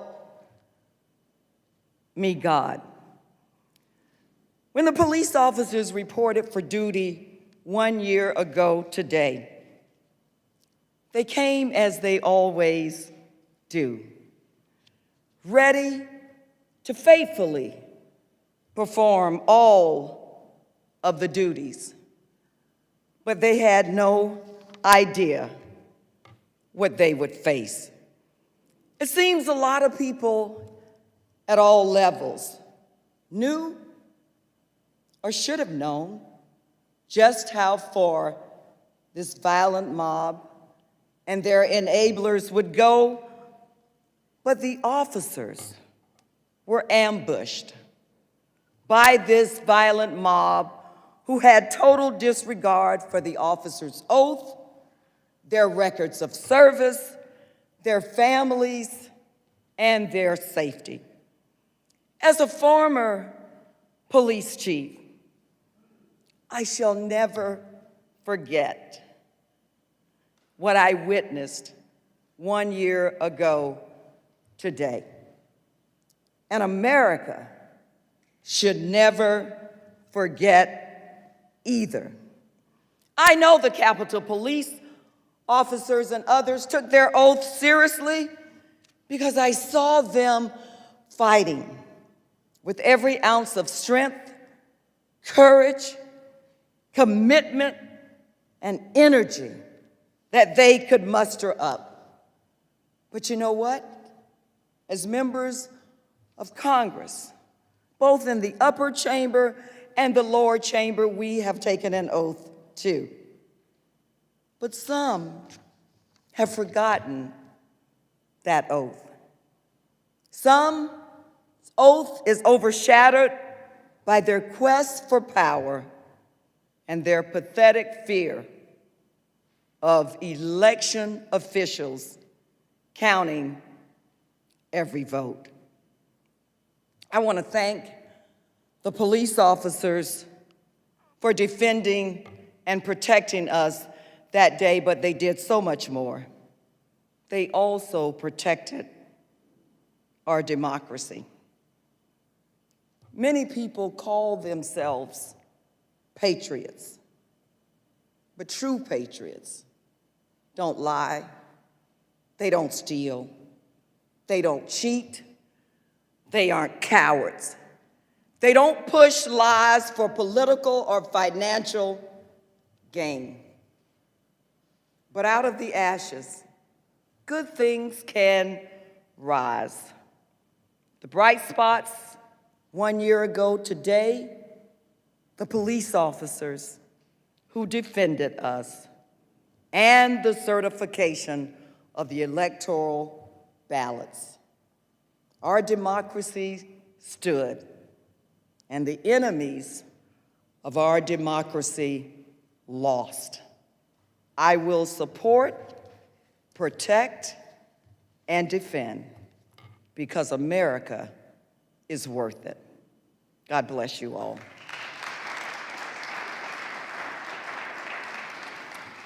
Thank you, Val Demings. And now I recognize my friend Colin Allred from the state of Texas.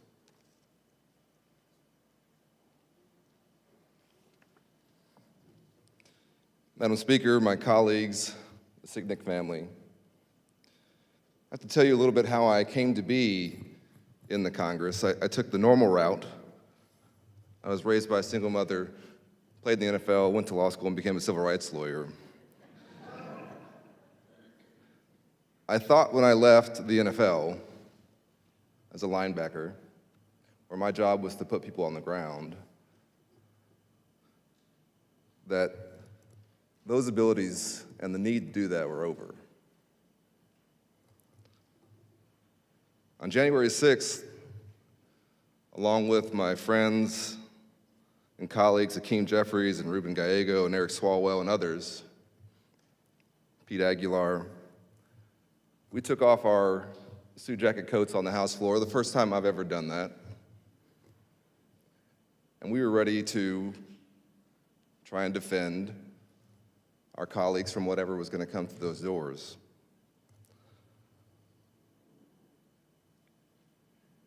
And we saw the mob at the doors. As we were exiting the House floor, I saw the glass breaking. I saw the officers staying behind with their guns drawn. And I thought about the opportunity they'd given me. Because, as I said, I was raised by a single mother, but I'm a father now. I had a 23-month-old son at home, and I had a baby on the way in 2 more months. Had those officers not held that line, I would not have met my son, Cameron. So for me, January 6th, I don't see it as a member of Congress so much. I see it as a father, as somebody who, because I didn't know mine, I've always been committed to making sure that my boys knew me. And so to the Sicknick family, I'll say to you, your son's sacrifice allowed me to meet mine.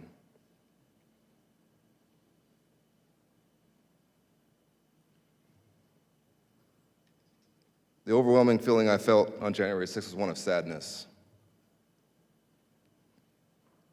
Sadness for our country. Sadness for the country that I thought I might have to leave to my boys. But in the time since then, and I really mean this, my sadness has become a resolve. I'm determined to do whatever I can to save our democracy, because it's worth saving. For my boys and the country they'll inherit, for their children and their children's children. We cannot let the mob, the authoritarians, people who, in President Bush's words, reject pluralism, reject modernity, reject our way of life, win. And that brings me to my final point, which is that, as so many of us have said, however long our republic stands, I don't think people will remember that we had to evacuate the House floor. I hope they won't. Or not only that, maybe. I hope they'll remember that we came back. While there was still blood on the walls, still broken glass on the floor, while we ourselves were shaken, we came back. And we voted to certify an American presidential election. It's my honor to serve with every single one of you. I'm sorry that we've gone through this together. But I tell you, our country's worth it. Our democracy is worth it. And the people in this room, to Mr. Meacham's words, are the ones who are standing in the breach. And I'm proud to stand with you. Thank you so much.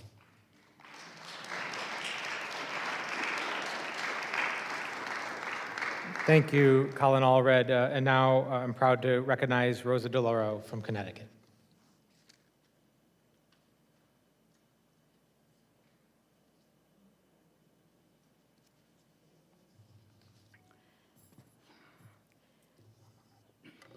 Madam Speaker, Mr. and Mrs. Sitnick,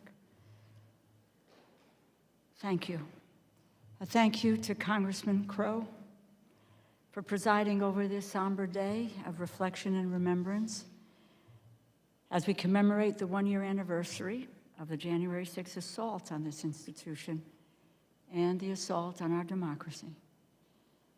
Just a year ago, Congressman Crow, you fought to keep the protesters out of the House chamber, and you gave the rest of us in the gallery direction and strength and helped us to protect ourselves. And for that, we are grateful. Keep your head down. Take your pin off. You are a remarkable leader, and we thank you. On January 6th, 2021, our nation gazed into the abyss and understood more fully than ever that our democracy is fragile. A year later, it is difficult to comprehend the gravity of this attack on our democracy. But I will never forget that amid this insurrection, the Capitol Police who told us to, quote, hit the floor, grab the gas masks under our seats. I had no idea there were gas masks under our seats. As the mob headed for the House chamber, and when they said the Capitol had been breached, there was tear gas in Statuary Hall, and they were on their way to the chamber doors, and that's a very short walk to the chamber doors. Trapped in the gallery with my colleagues, so many of you here today, we held on to one another. We watched out for one another. We made sure that we could get over the railings or under the railings, and I'll never forget Marcy Kaptur, who said, this is a little bit like the limbo, over and under. And yet you had a little bit of levity. But we did. We looked back to say, are you with us? Let's go, as we made our way around the perimeter of the Capitol. And I will never forget lying on the floor behind those seats. And when the officer said, hit the floor, there are gunshots. We saw the chamber doors smashed. We saw the police with guns drawn, and we heard the shots from the Speaker's lobby. And I remember I was laying on the floor, and I had just a very little bit of juice left in my cell phone. And I wanted to call my husband. I wanted to call Stan. I was afraid to say, I love you, because it harkened back to September 11th and those last calls. So I just said, I'm all right. Tell the kids I'm all right. They are going to get us out of here. And I hung up the phone. And then when they did get us out through those ceremonial doors, we saw the rioters spread-eagled on the floor with the Capitol Police with guns standing over them. And they got us to safety. As my colleagues have said, they saved our lives at risk of their own. But we mark this day by also recognizing the resilience of our democracy. On that day, our institutions withstood the threat. We overcame the chaos. And let it be a reminder of just how remarkable America is. Together, we stood up for the Union, and we protected the basic functions of our democracy. We continued the quest to build a more perfect union. And the principles of our Constitution not only survived this crisis, but proved once again that our democratic system works and remains a beacon of hope for the world. And that is why it is so important that we continue to have a full investigation of those events 1 year ago, so that they never happen again. We seek the truth, recognize what happened, so that we can move forward. It is why we must safeguard our elections by passing voter rights legislation that will protect that right to vote. The right to vote is the ultimate defense against insurrection.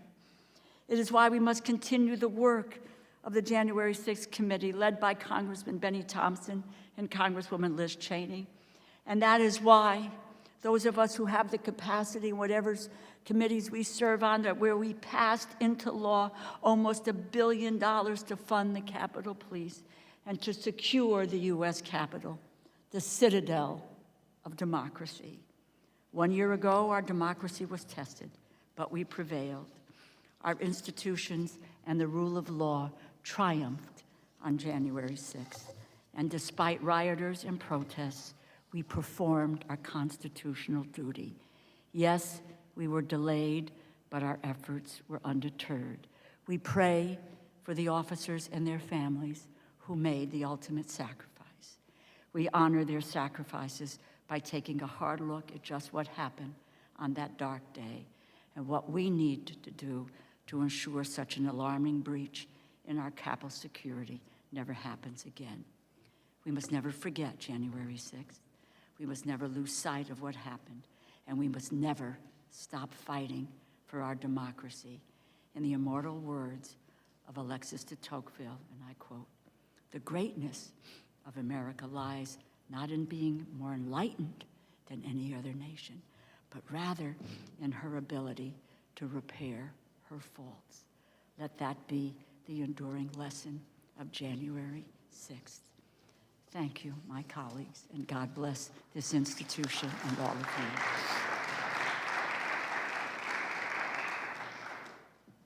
Thank you, Rosa DeLauro. And next, I recognize my friend, Sarah Jacobs from California.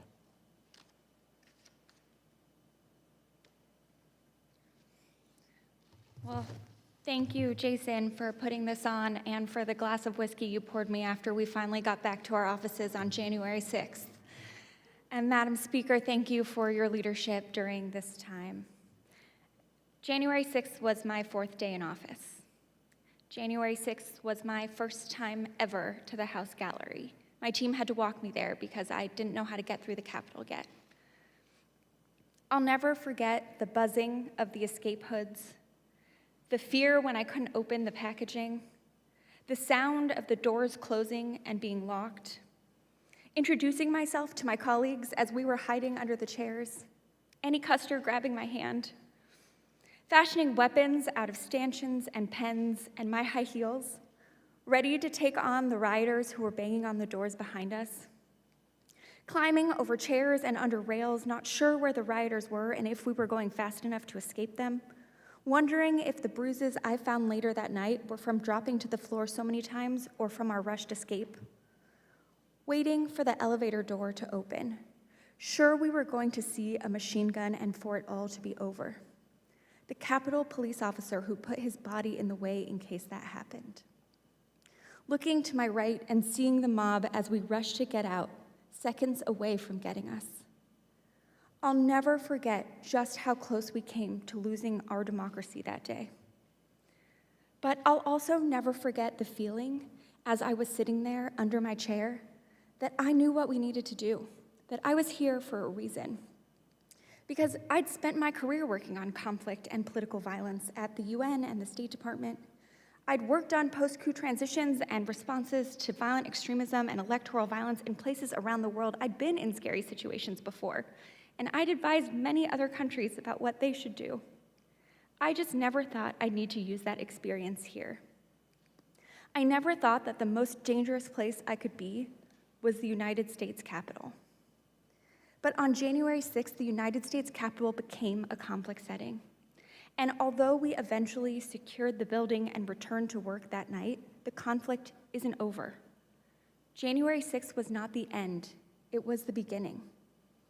And I know that many people are afraid about what this means for the future of our country as we see the threat morph from a violent mob to a more insidious effort to use the institutions themselves to overturn the will of the people. And those threats to our democracy are real. But I'm optimistic because I've seen countries torn apart even more than ours are find a way to put themselves back together. I know that it's possible. All it takes is each of us, regardless of party, coming together to decide that our democracy is worth defending. And I know that all of us here today are ready to do that. Thank you.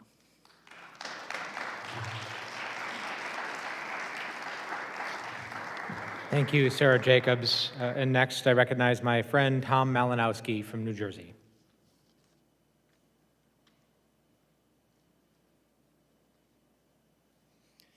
Thank you, Jason, Madam Speaker, Mr. and Mrs. Sicknick, my colleagues. As many of you know, I was born in a communist country, came to America as a child, and when I grew up, I spent most of my career before coming to Congress as a human rights advocate and as an American diplomat, trying to champion to dictatorships around the world the idea of American democracy. So I have my own particular perspective on what makes America special and on why so many people around the world to this day dream of becoming American. It's not just words like democracy and liberty. More than that, it is because of an idea that is embedded in the Constitution of the United States, the idea that everyone in America, no matter how powerful, is supposed to play by the same rules. And every American election is an opportunity to show that, to show what it means. Unlike in many other countries, our winners don't assume absolute power to do whatever they may want. Our losers understand that their rights are preserved, and they accept defeat. We've all been there and live to fight another day. So on January 6th, a year ago, I was desperate to be in the House Gallery. I wanted to be there to see the ceremony that would mark the continuation of this sacred tradition.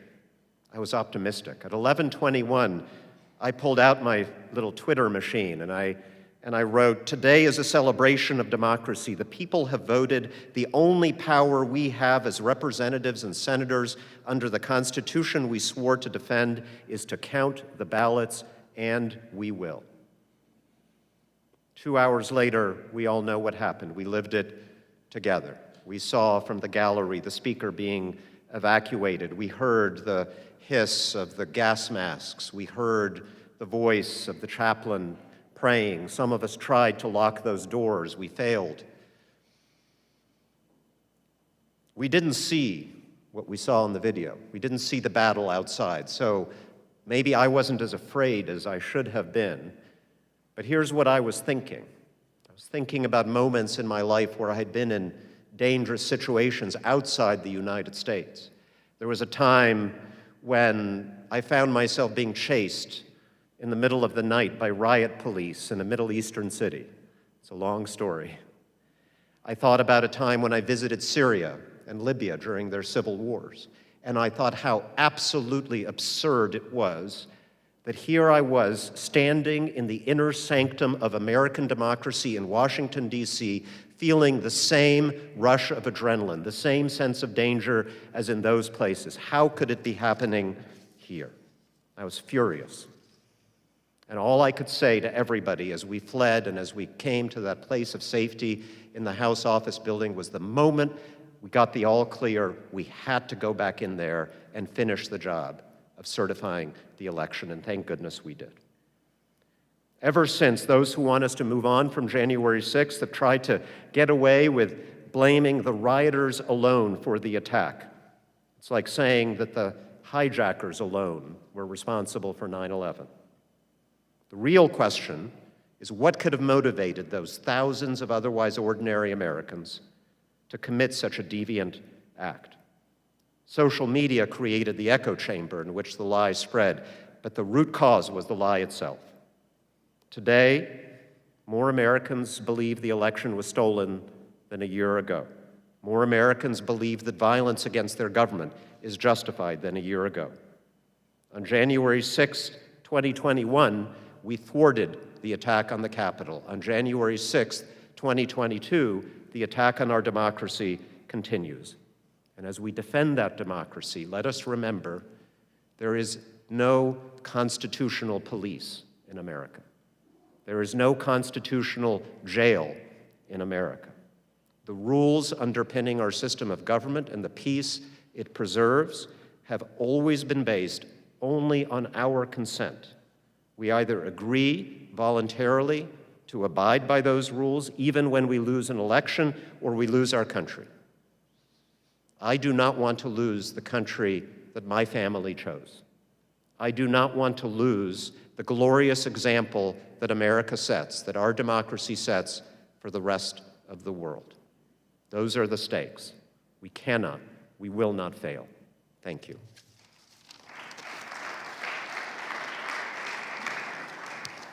Thank you, Tom Malinowski. Now I recognize my friend Pramila Jayapal from Washington.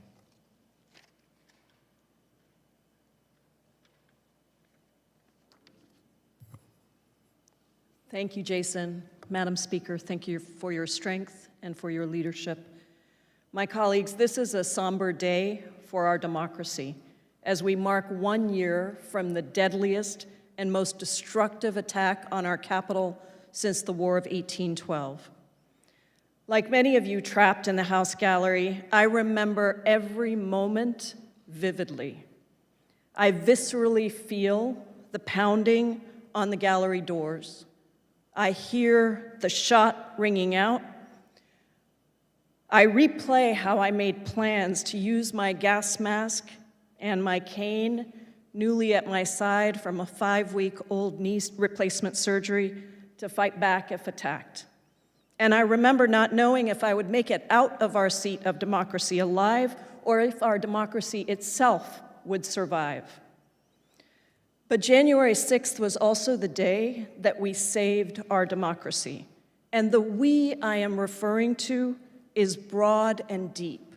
all the voters that came out in the most important election in our lifetimes that delivered us a new president who is not corrupted by his love of power and lack of regard for our Constitution, the many Capitol Police officers who put so much on the line to stop the insurrectionists, the Capitol staff, the journalists, our own staff, and so many more who were both witnesses and victims.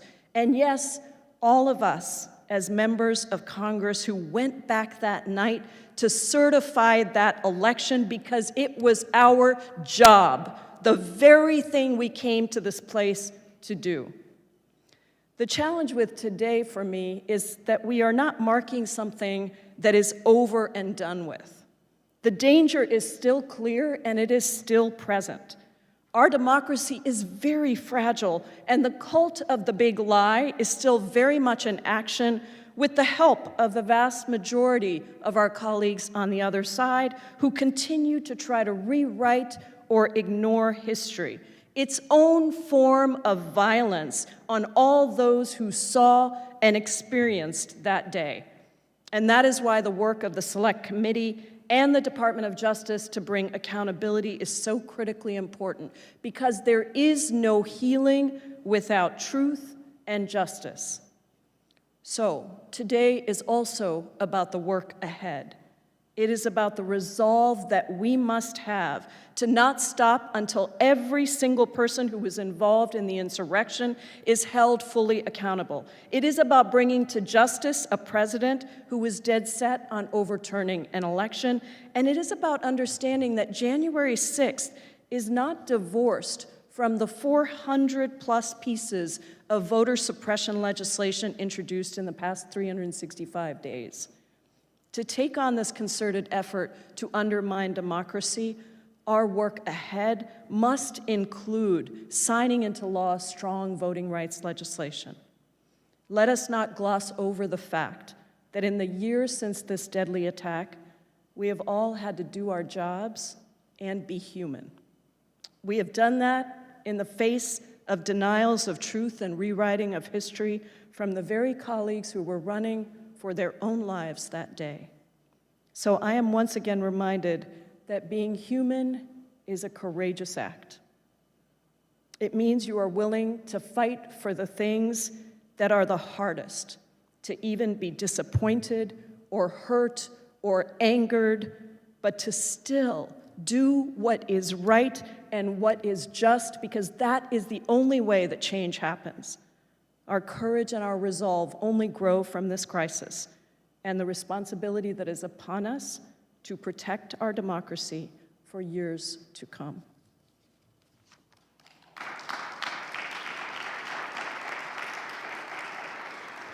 Thank you, Pramila Jayapal. I now recognize my friend and fellow veteran, Mikey Sherrill from New Jersey.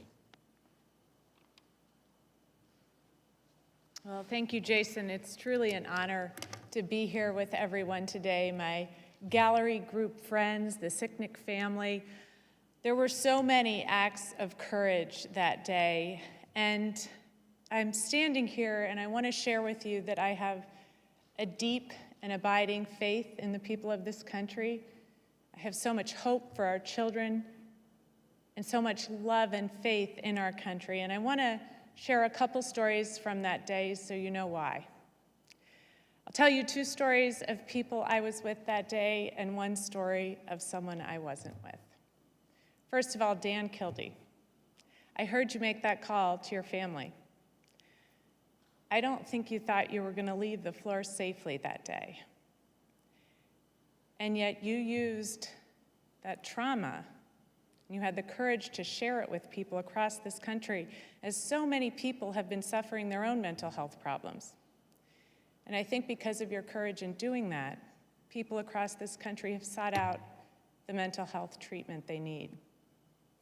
When I think about that day, I think of Pramila Jayapal, who you just heard from. Pramila, I can't imagine being on the floor, having the house attacked, and not even being sure that as we needed to flee that room, if you could walk. And as we went down stairway after stairway after stairway, when I could feel your knee buckling. Your calm, dignity, and courage in leading people to safety will stay with me. And finally, I have to share my feelings about someone who was not with me in the gallery group, who was there that day. You know, when you serve in the military, you see acts of physical courage quite often. But when you get out of the military and you start serving your country in different ways, you realize that often what is called upon is for moral courage. And you see acts of moral courage far more infrequently.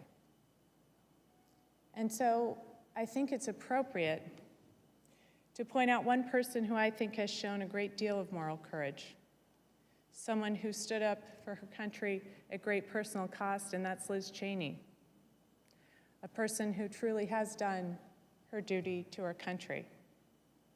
And so as I stand here, I simply want to say to all of you, God bless all of you and your families.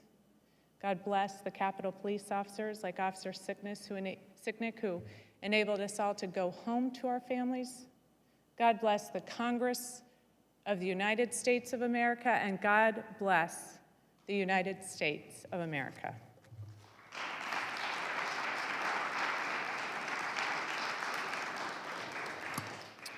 Thank you, Mikey Sherrill. Now I recognize my friend Mike Quigley from Illinois.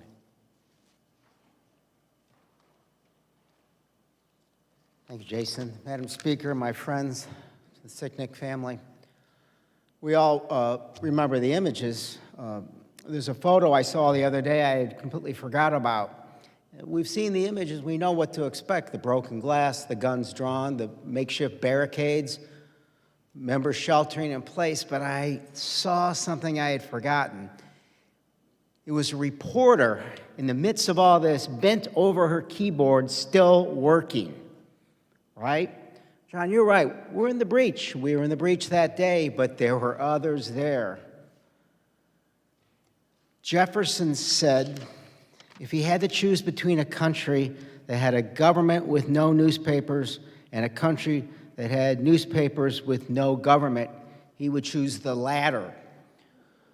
We're all talking about protecting our democracies, and that's the altogether fitting and proper thing to do. But who else was a target but those whose job it is to try to bring the truth, the best they can, to the American people? And those that stormed the Capitol today believe that the truth is the enemy. So I want to thank those members of the press who may not always agree with us, but we recognize you, that we are partners in keeping this great experiment going. Second image I want to remind myself of all the time is when I think of the officers, about a half an hour before we began the debate, I looked out over the East Capitol steps, and I saw there was a huge mob there, too, itching for a fight. I saw 3 Capitol Police in ball caps, no riot gear, no proper equipment, standing virtually alone against extraordinary odds. And as has been said, I know I wouldn't be here without them, and I question whether our country would be. A final thought, we just heard our friend Ms. Jayapal talk about the fact that she was walking with a cane that day, and I say this with the greatest love because it is the quintessential heartfelt moment that I was involved with personally. As we were walking along the tracks away toward our meeting room to get away, and I want to paraphrase it, what I think I heard you say was something that she was upset that she was walking so slowly with her cane that she was afraid that that would allow the insurrectionists to catch up to us. And Brad Schneider was just ahead of us, and you heard her say this, and he came back and walked on her left side, and he said, well, then we'll just all walk together. I was never more proud at that moment to walk alongside all of you. It reminds me that we have to walk alongside and help guide our country away from darkness as we walk together into that bright light of our democracy. Thank you.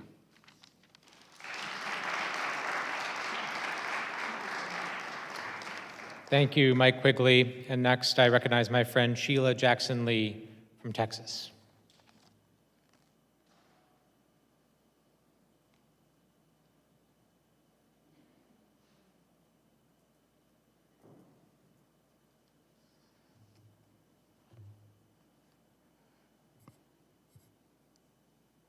My former professor, Maya Angelou, said, if they show you who they are, that is who they are. The patriots in this room, on the floor, the American people, have shown the world who we are. There was a scripture this morning that said, let the light shine, arise and shine. And I thought, although a lot of trepidation this morning, even to the extent of a restless night, thinking of that day, I got inspiration from letting the light shine.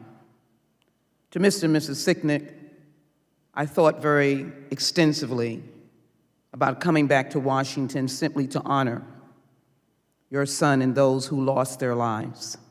We thank you.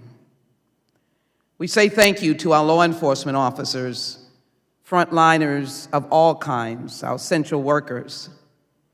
And yes, although they tried to get here early, thwarted by the lack of responsibility of the then Commander-in-Chief, we thank the National Guard and all others. But I'm reminded of that day in the gallery. And as I watched a lot of scurrying of my friends on the other side of the aisle, we were still sort of in the mood of counting this celebratory moment. I heard Joyce, our faithful Sergeant of Arms staff person, shouting, close the doors. We were still in a daze.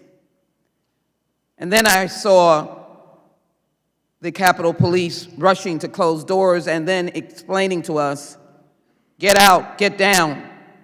I'm always with a scarf and books and papers, and there was a time when I had to drop them all. And I watched our members cowering and going. Each one in their own way was brave. And I know they want no accounting for that. But we were scurrying with the thought that we might not live. I was here for 9/11. I was in the building, in a meeting, refused to acknowledge the noise that was outside until someone busted in and said, you have to run for your life. On that day, we were running together. We were running as Republicans, Democrats, Americans. We were fearful together. We were hopeful together. When I went down those steps of the carriage entrance, and they said, we don't know what's happening, run for your life. But the rumors in those failed Blackberries, we were hearing rumors. It's the Capitol, it's the White House, it's the State Department, but we could see the black smoke in the Pentagon. But yet we had each other. As we were scurrying here, the big lie was looming, and you wondered, why were you against what was so good about America, the peaceful transfer of power? Why were you not willing to listen, as the Vice President read today, about a more perfect union, or understand that we cannot bury history, as the President said, we must remember it. And we must remember that day, January 6, 2021. In my social media, I was called the B word. It said, if you are a thug, you know a thug. You are a thug.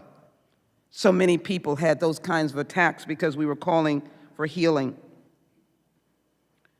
But yet I can tell you that even as the phones were ringing and you had to say to friends, family, we're under siege, but we're going to make it. Those moments of camaraderie of our fellow sisters and brothers, of helping each other, the idea that we cowered for a period of time, and maybe that's not a word, we bent down, we were told what to do. The fact that we could see those barricading the doors, but hearing the noise and hoping that those doors would not yield, because we felt any minute they would be on the floor of the House. Remember, we could not see any video and did not know what we were surrounded by. But the one noise that I will never forget is a shot. You kept thinking, the television, is that a gunshot? Then that means they're here, and their aims are good. And for those in the cloakroom or in the speaker's lobby, those trying to get off the floor, those in the gallery, they must have good aims, or they must be coming in all directions. The thing that troubles me the most, but I believe in the beloved community taught by the words of Martin King and John Lewis, who I remind you of today.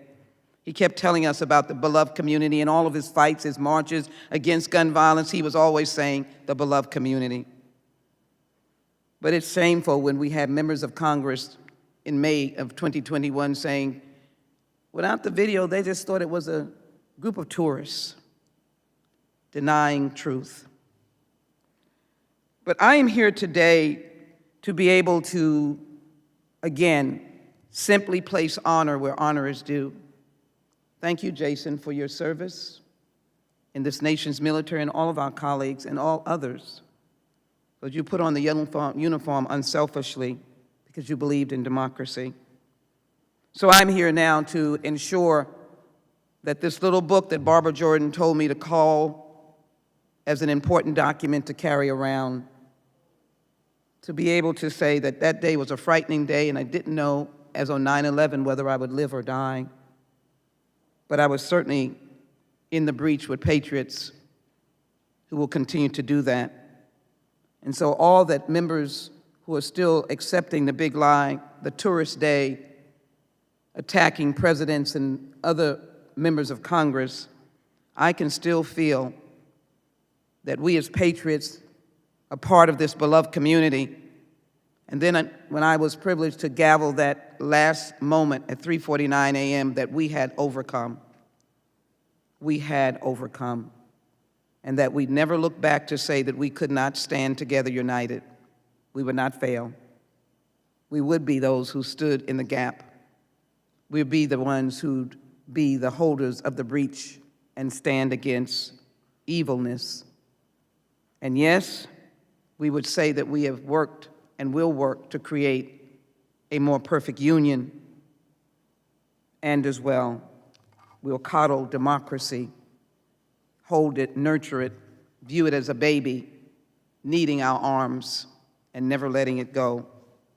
I'm glad to stand before all of you as patriots, and I'm glad to not forget the history of this nation.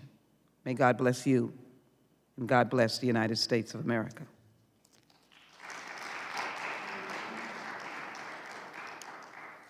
Thank you, Sheila Jackson Lee. And next, my friend, Don Norcross from New Jersey.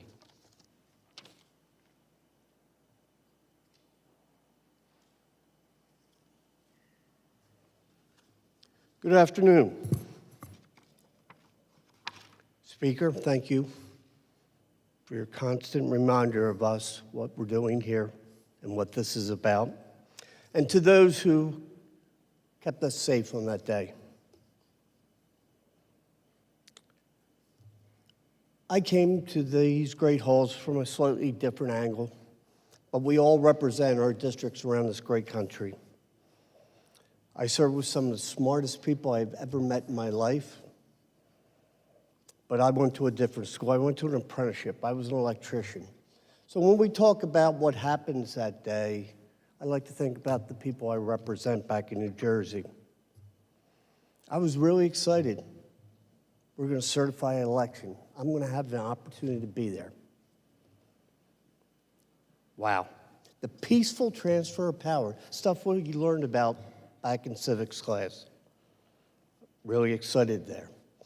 My chief had talked to me the day before saying the staff is really nervous about what's going on and they'd like to stay home for the day. I will admit I'm there. Really? Okay, sure, no problem. We've been briefed several times on the security measures that were going to take place. We're going to be all right. They got this covered. They got this covered.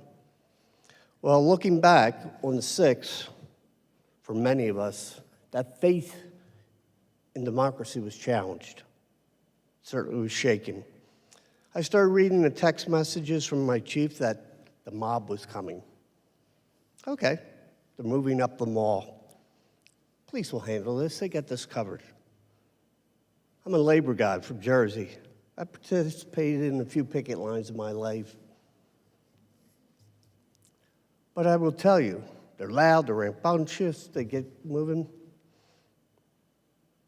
But January 6th was no protest. It wasn't even a riot. It would be cheapening the events that day to call it a partisan red-blue issue. It was an insurrection. Its goal was to stop the steal, stop the peaceful transfer of power. A simple concept. So the memories on the floor that day, that we could feel things changing as the speaker was up explaining the procedures and what we were going to do that day. And some of the statements that will resonate for many in this room and movements were when Speaker was rushed off the rostrum. Okay, she's left that before. I was always hoping that it wasn't what it could or what it turned out to be. The Capitol Police, as they came up and started speaking, you'll recall that the Capitol had been breached. Tear gas was dispensed in the rotunda. Furniture being stacked up against the doors. And then those words, "Let's move it." As many of us tried to make it off the floor, and if you were in the gallery, much tougher. But then one that I'll never forget. They're in the chamber. They're in the chamber. And each of these was a step of that increasing tension. They're right behind us. Let's move it. Then we heard the breaking glass. And then that sound, as many described, that we found out later on, it was a gunfire. Terrible day. Which made things that happened that day so much more substantial. It was Americans attacking Americans. Neighbor against neighbor. Citizens against ourselves. Urged on from misinformation from powerful individuals, misled citizens to violence. The People's House was defiled that day, and something we will never forget. So as we have discussions, December 7th, Pearl Harbor, 9/11, the Trade Center here in Washington also, January 6th, and what needs to happen there is the same thing that happened after those two previous events. We come together as one nation, as Americans. And that, my friends, is an opportunity moving forward. But what we need now is accountability. Our democracy depends on it. Thank you.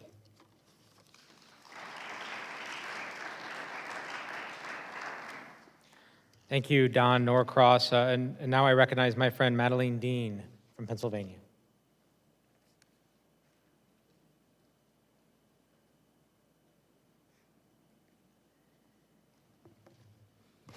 Thank you, Madam Speaker. Thank you for ensuring the dignity and the guaranteed recording of history this day.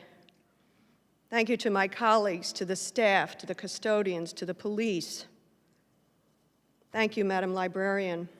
Thank you to our historians, John and Doris. And thank you and my sympathies to Mr. and Mrs. Sicknick for your extraordinary sacrifice. I'm pleased to be with all of you today. I would not be anywhere else. Because, as Lisa Blunt Rochester said, this is a day to remember, to reflect, and very importantly, to recommit ourselves to our precious democracy. I don't know about you, but I'm emotional. I'm emotional because my memories are very similar to many of yours. I was 3 days into my second term in Congress, excited to participate in the certification of an election, knowing it was ministerial, not to be terribly eventful, but surely I was excited to be there. I too was up in the gallery. I wanted to observe, as I was preparing my own arguments for the Pennsylvania challenge to come, I wanted to observe the arguments of the early states that were challenged. And so I stood there, shoulder to shoulder with Dean Phillips, hearing those challenges, mouthing the words, shame, shame for these arguments. And then I remember trying to go back to my office to finish my arguments. And a very large police officer stopped me and said, there's a bomb threat in Cannon. Please go back to wherever you were. So I went back to the gallery and stood there again and heard those series of commands from the floor from I didn't know who at the time. Please sit down. Please prepare to kneel or lie down. Please get your gas masks out from under your seats. Like so many of you, like Rosa, I had no idea. And as we fumbled with the gas masks, I headed to the rail, to the wall at the rail. I remember calling Lucille over to me. I remember seeing Veronica in a gorgeous white jacket standing, readying her gas mask and screaming, get down, get down. And then the pounding on the doors. That haunting sound I will never forget. Put on your gas mask, and out we went. Paul Tonko behind me, up and over railings, till we got to some safe place, and the constant whirring of the gas masks. The lies that stormed the Capitol 1 year ago these hours remain a threat to our democracy, to you and to me, to our children's future today. That's why I'm particularly proud of our president for his powerful, historic speech today. Agreed. He quoted the Bible, and I think, John, you did too. He said, we shall know the truth, and the truth shall set us free. I am a woman of faith. I do believe. You know, in my 6 decades on this planet, I had no idea the precious nature of our democracy. No idea.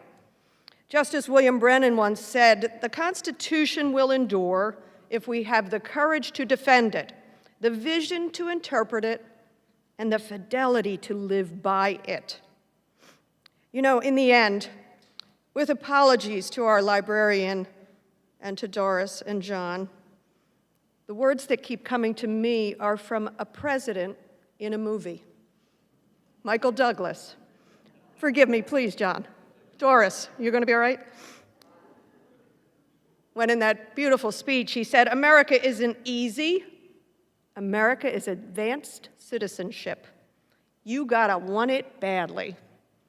Thank you all for wanting it badly, because it will take every one of us nationwide to eagerly, faithfully, thankfully participate in this historic course in advanced citizenship for ourselves and for our children.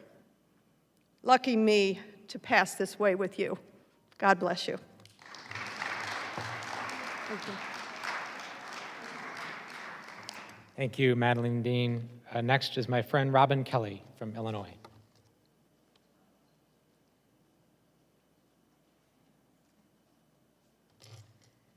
Mr. and Mrs. Sicknick, it's an honor to have you here and that you are gracing us with your presence, so thank you so much. Thank you, Madam Speaker, for being the legendary leader that you are. And thank you, Jason, for your leadership and the comfort you gave me and others that day. I will never, ever forget that. Colleagues, when I walked into the Capitol 1 year ago today, I never imagined I would be on my hands and knees with staffers, colleagues, reporters, and cameramen, all hoping we got out safely. Thank God we did. As someone who has worked so hard on gun violence prevention, I remember thinking to myself, is this the way it's going to be? Meaning, is this the end for me? Thank you to the hundreds and hundreds of people who checked on me that day. Thank you to the Capitol Police and staffers who did their job to protect us and our democracy. There are still so many hurting mentally and physically, as we have heard. I learned that day just how fragile democracy really is, and that we have to work at it each and every day and not take it for granted. I also realized, as a Black woman, some of this was about us and other people of color.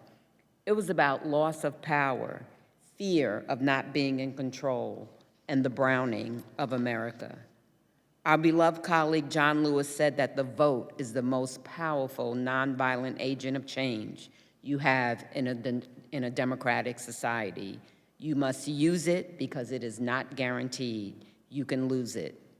My colleagues, our guests, and all those listening, this is a day in my life I will never forget. We must not forget those who lost their lives. We must make sure that those responsible are held accountable, no matter who they are. We must make sure the right to vote is preserved, and we must do everything we can to protect our democracy. And last but not least, I just want to say to the gallery group, thank you, love you, and we go on. Thank you.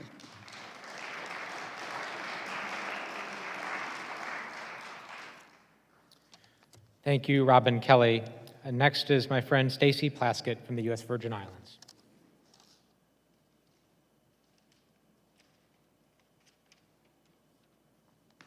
Thank you, Jason.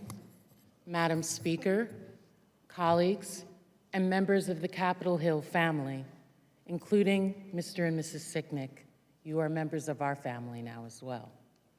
Last year, our country demonstrated to the world the best and the worst of our country, our democracy. In Georgia, grassroots organizations, having worked for months to get people registered and to come out and vote, saw the fruit of their efforts as Americans of all walks of life, young and old, Black and white, poor and rich, voted and elected 2 new senators from Georgia, showing that your vote can make a difference, can change history, can make representation matter. At the same time, a president, a man and his cronies, drunk with power and intent on keeping the spigot of that power open, plotted and used the frustrations, ignorance, fear, anger, bigotry of many as a fire hose to push away the election results and destroy our democracy. The efforts of that day, January 6th, were crushed by the brave men and women of the Metropolitan and Capitol Police who defended the citadel of democracy, who put their lives as barriers to the hordes of hell unleashed by Donald Trump to stop the peaceful transfer of power. Now, on that day, I was in my office, and I was putting on my jacket because I wanted to come to the floor and stand behind my law professor, Jamie Raskin, as he was speaking. I wanted to be there, to stand next to him, behind him, and show support. I was frustrated because as I was leaving my office, my staff told me, you can't leave the office, you have to stay exactly where you are. And I got so frustrated, I was so angry, knowing that I could not be with you all. In the Virgin Islands, they say, I like to be in things. And I wanted to be in things with you all right there. And if you can believe, I actually pounded my fist on the desk. Can you believe that? That I couldn't be with you all. But God is good. Madam Speaker, God is good. Because a couple of months ago, maybe 2 months ago, I was walking to the Capitol and Jamie Raskin, in his usual rambling way, was talking to me about his book and wanted to show me the picture that he was using of me in his book.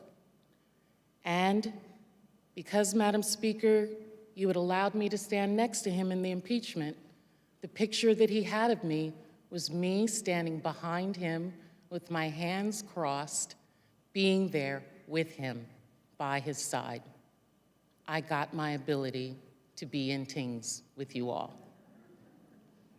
The good staff and workers in the Capitol cleaned and prepared these hallowed halls to continue the work of certifying our election. They all demonstrated what is good and right about this country. And the men and women of Congress, my colleagues, determined that they could not be stopped from upholding their oath and their constitutional duty to come back and certify the election. January 6th was and should be called Democracy Day. What of our democracy now? Where are all the patriots who value their democracy, this democracy over power? Not only have so many of my colleagues, so frustrating to me, perpetrated a lie because it is in their personal interest to do so, they have worked so hard to continue to thwart the organization and push for the expansion of American democracy by hindering voting rights and make it harder for people to participate in this democracy. However, like the grassroots men and women who are working to hold the line, pushing for voting rights to keep fair and safe elections, we all here are doing our part for the people on this Democracy Day. Thank you all.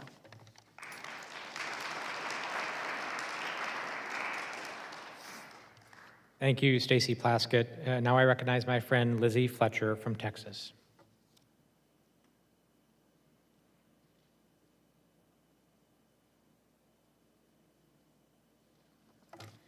Thank you so much, Jason, for bringing us together. Thank you, Madam Speaker, for making this possible, for Mr. and Mrs. Sicknick, for my colleagues and friends who are here today.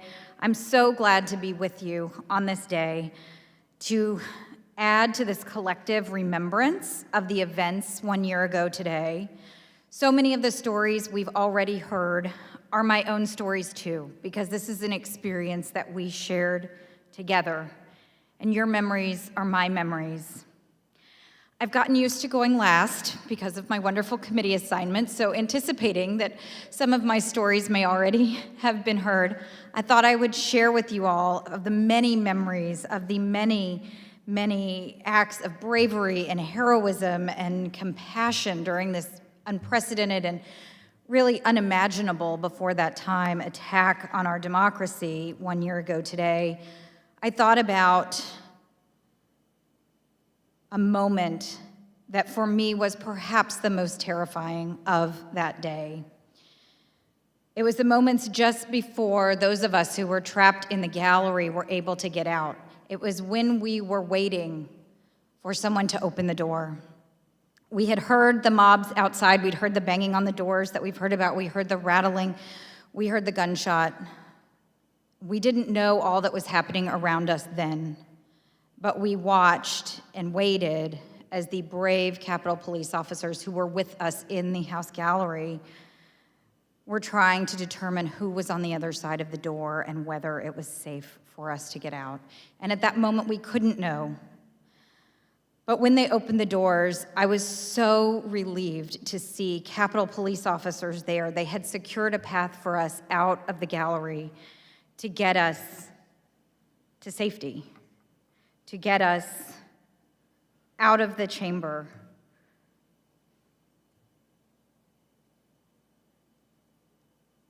To get us, we thought, out of danger.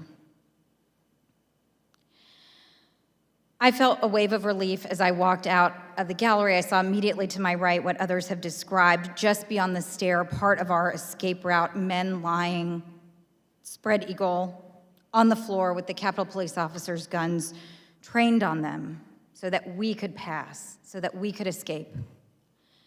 And Capitol Police officers stationed themselves along our path, guiding us to safety at every turn through the stairs and the tunnels, And I felt a sense of relief, but also a sense of uncertainty. And I found myself trying to say cheerful, reassuring things to people around me, and one in particular. As we approached an elevator near what I learned would be our destination, one of the Capitol Police officers looked at me and very calmly, but very clearly said, "Hurry." It was clear to me in that moment that we were not, in fact, out of danger. And every day of this year, I have remained so grateful to the many Capitol Police officers and police officers from the Metropolitan Police Department and others who faced those dangers that day, who saved our lives that day, who saved our Capitol that day, and who saved our democracy that day. And I share this story now because as I thought about all of the things from that day, it is clear to me that in this moment, we are not out of danger. Our democracy is still under attack. And all of us, every single American, has a role to play in preserving, protecting, and defending it. And as we just heard from our distinguished historians, our history is still being written. And we, all of us, as Americans, we get to write it. That is the beauty of our democracy. That is what we are celebrating and remembering and honoring and recommitting ourselves and vowing to protect today.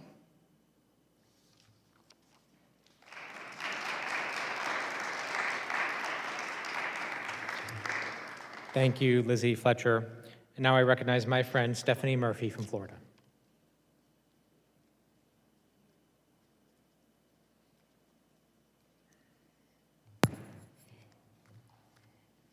Asked about the future of American democracy, former Secretary of State Madeleine Albright called herself an optimist who worries a lot.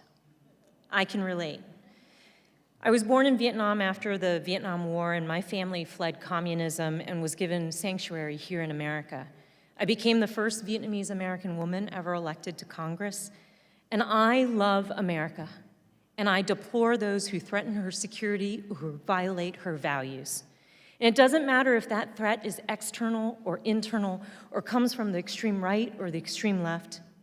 And I think such patriotism is fairly common among refugees.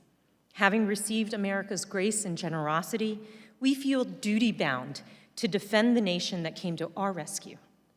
We understand America may fall short of its ideals at times, but we never take America as an idea for granted. We believe democracy and democratic capitalism are the best ways to promote security, justice, and prosperity. We know what the alternatives look like because our own families endured them until they were able to escape them. As immigrants, we've seen our native countries disfigured by dictatorships. We also recognize there is nothing inevitable about the survival or success of American democracy. It must be preserved by patriots of all political stripes, generation after generation. And in recent years, Secretary Albright has warned our democracy is endangered from within. January 6th proved her right. 4 decades after my family fled violence in Vietnam, I was in the heart of the U.S. Capitol, fleeing from my fellow Americans. Members of the angry mob were lied to by powerful people willing to discard all of the things that actually make America great in their ruthless effort to retain power. And many of those same people are now trying to dismiss or downplay January 6th. One goal of our bipartisan committee investigating the attack is to hold those who incited it accountable to the American public and in the judgment of history. Today is a time for national reflection. We remember a harrowing day when we witnessed the worst of America, but also the best of America. We honor the officers who kept us safe and enabled the election to be certified. This is also a moment for national resolve. We, the American people, should resolve never to take American democracy for granted, to cherish it and to defend it. If we do not, we will lose it. Thank you.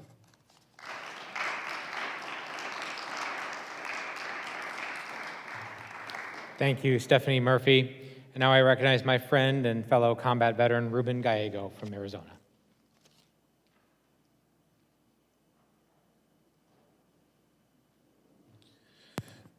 Thank you for this opportunity to at least give some reflection. The one thing that always strikes me, especially hearing my colleague Stephanie Murphy, and also as the son of immigrants, is how much we love this country. Whether you are an immigrant or the son of immigrants, you recognize that this country is great, this country is beautiful, this country is the best country in the world. It's for those reasons, as a young man, that I decided to join the Marine Corps, because I felt that I needed to repay this country for everything it had done for me and for my family. And many times, unfortunately, I had to deal with the idea of dying for my country. And I remember as a young man thinking, would I be happy knowing that I'd done everything I can for this country? And at that point, at that young age, I said yes. Yes, I was willing to do it. I never thought that I had to think about it in that way again, until, like many of you, including luckily a former linebacker standing next to me, we had to contemplate actually defending the floor of the House of Representatives. And at that point, I thought about what it meant. Was I willing to die for my country? Was I willing to die to make sure democracy continues? And at that time, around this time last year, I said yes. Yes, I would. And I'm proud to say that I know I'm not the only person in that room that was willing to do everything they could to the full extent as good Americans to save democracy. There was a room full of Democrats and some Republicans that said we were not going to let democracy die that night. And we didn't. We didn't. We came back to the floor after seeing the horrific battles outside, knowing that there was still danger, knowing that there potentially were still bombs and IEDs and pipe bombs everywhere. We knew we had to go down to that floor and save democracy. I am proud of what we did that night. I am proud of what we're doing now. I'm proud of what we need to do going into the future to save this country and save democracy. My family doesn't really come from means whatsoever. We're a very proud family, though. The one thing that I hope to give to my son, and I think every American should be able to give to their kids, is the one inheritance, and that's the inheritance of democracy. Let's make sure we continue to give that inheritance forward. Thank you.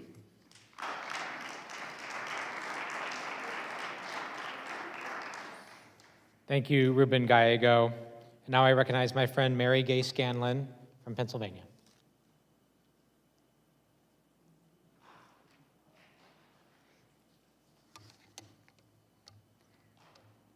One year ago, when we returned to the House floor to certify the 2020 election, I was driven by two emotions, anger and determination. 1 year later, I'm just as angry and even more determined. As the chaos unfolded around us on January 6, 2021, I was locked in my office alone, fielding concerned calls and texts from family and friends and staff, while getting tips from a friend who's a high school teacher on how to barricade my office door. She had done that before, I hadn't. I was most concerned, as others have said, that my children not be worried. So I sent them a picture of me with a bottle of Jameson's I had found in one of my staffers' cupboard. When we returned to the House floor late that evening to fulfill our constitutional duty and finish the job at hand, we were only beginning to understand how close we'd come to losing our precious democracy and how bad things had been at the Capitol. It's hard to watch. America survived a coup last January, but just barely, and only because of the strength of the members of this body and the bravery of the law enforcement officers who threw themselves into the breach that day.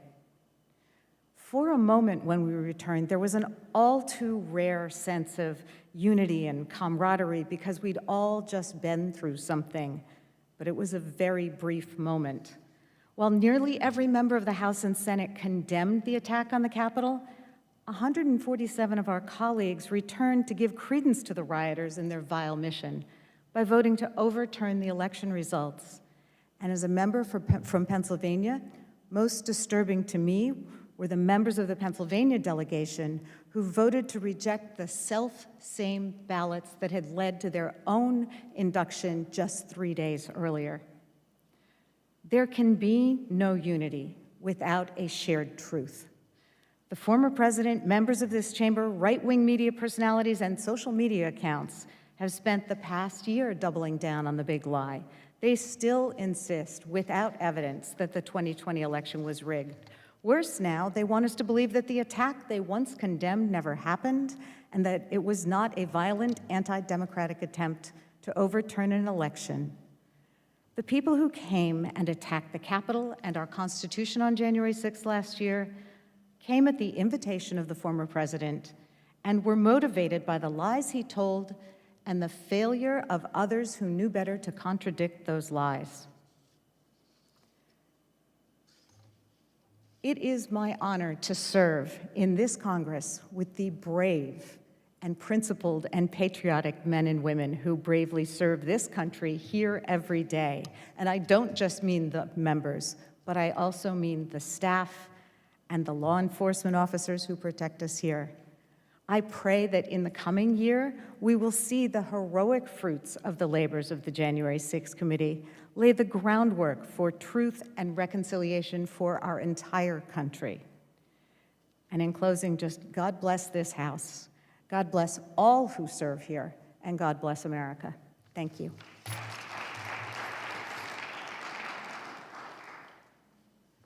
Thank you, Mary Gay Scanlon. And now I recognize my dear friend, Susan Wild from Pennsylvania.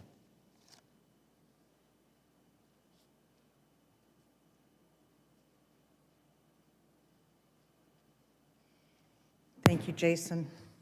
I am incredibly honored and grateful to be here today with all of you, with Mr. and Mrs. Sicknick. As a mother, my heart goes out to them. And with my son, Clay, who, with his sister, serves as the inspiration for my life. You might think my son is here to watch his mother give a testimonial, but in reality, Doris, my son is here because you are here, and because he would not miss the opportunity to be in the same room with you. You too, John. But I still remember the day of President Obama's first inauguration when my then 16-year-old son met you on the mall in that frigid weather and was more delighted to see Doris, Kearns, Goodwin than the many celebrities who were moving about. So that's really why he is here. He's going to kill me after this for that. I am the woman in the red jacket lying on the House floor, the gallery floor, on my back with my hands to my chest. That's my 15 minutes of fame, not the one I would have chosen for myself. I would have preferred to be Andy Kim, heroically picking up debris from Sanctuary Hall after the insurrection in the wee hours of the morning, but so be it. It was almost the worst moment of my life. Those of you who have lost loved ones know that there are even worse moments of your life. But I do have some fragments of memories that I want to share, and I'll try not to be repetitive of the wonderful memories that my colleagues have shared. But some are worth remembering again. I do remember our good friend and hero, Jason Crow, telling us to remove our pins, our congressional pins, and realizing that it was so that people wouldn't necessarily be able to identify us as members of Congress, so that the insurrectionists wouldn't be able to, thinking to myself, but we're the only ones wearing suits and ties, and surely they're going to know who the members of Congress are, but nonetheless taking my pin off. And later that day, when we were in the safe room, and I ran into one of my new freshman colleagues, a black man, and he still had his pin on, and I said, we should take our pins off. You need to take your pin off.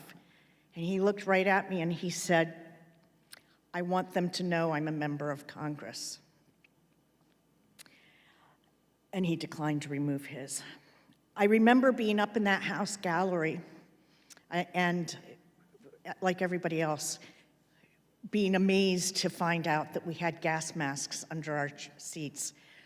I remember Jimmy Gomez having to help me open the black box and figure out how to use this gas mask, which was this incredibly unwieldy thing, and we were all wearing masks because it was still relatively early in COVID, and trying to figure out how to put a gas mask on over the mask that we were wearing on our face.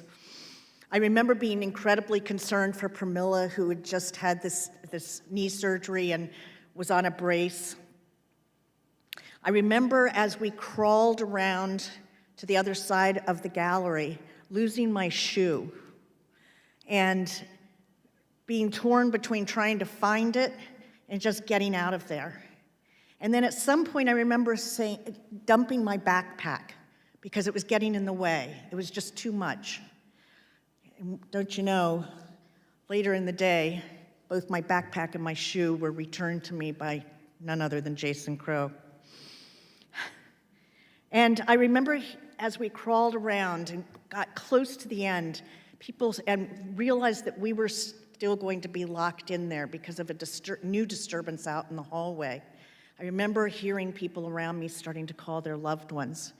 I specifically remember Terry Sewell in front of me and hearing her say, Mama.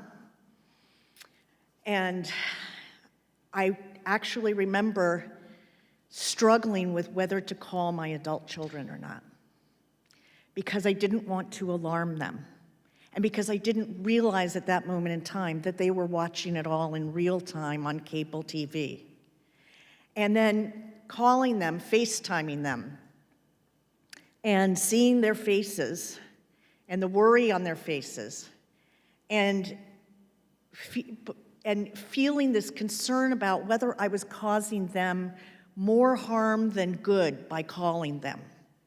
Would they be more worried by seeing me and hearing, or would they be more reassured to hear from me?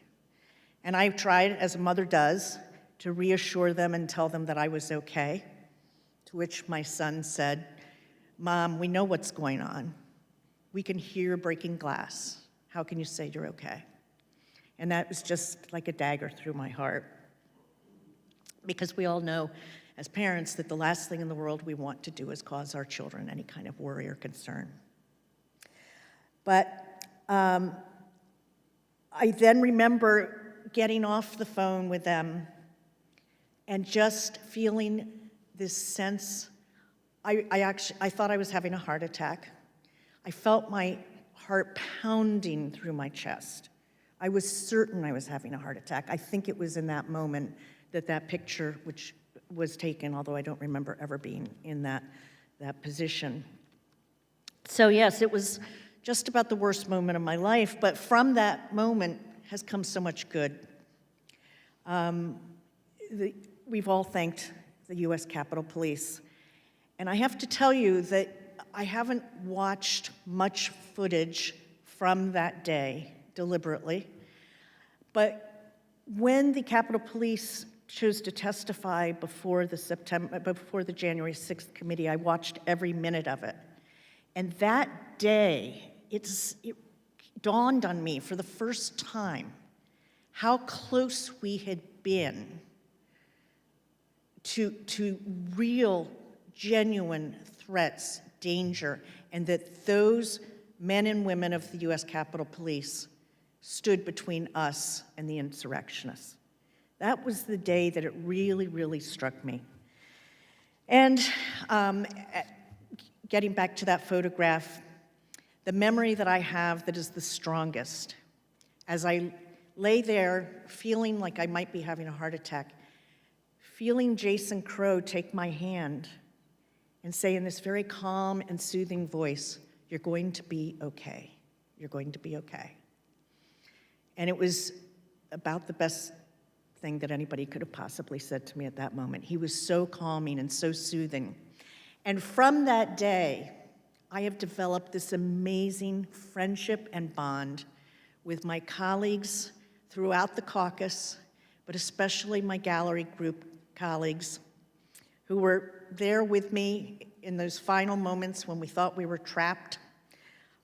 I remember us helping each other, picking things up after each other, and we have since just become a real connected and bonded group of people, the dearest friends I will ever have, I think. So let me just say this. I think of all these people who have given me support from that day forward, and I say, let us all be the support that everyone needs. We have to find our commonality. Engage those who don't agree with you. Talk to them. That neighbor who flies a political flag that you don't agree with, find something to talk to that neighbor about that you can agree on. The flowers and their beauty, the dog, the frolicking children in the neighborhood, the weather. Find something that you share with that person with whom you disagree on political matters. And most of all, don't take the bait from those who attack. Think of your portrait. I'll always remember that, John, and I thank you for saying that. You said it so well, a democracy is a manifestation of all of us. And that's what's so important for us to remember. That's really what a democracy is. It's not a group of people who all agree with one another. It's a whole bunch of us. It's a manifestation of all of us.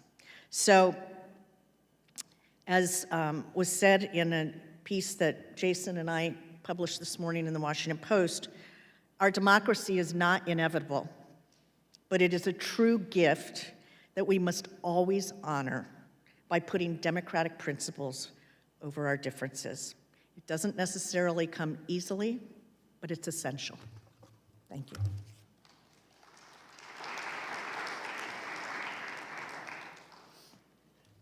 Thank you, Susan Wild. And next, I'd like to recognize my friend Joyce Beatty from Ohio.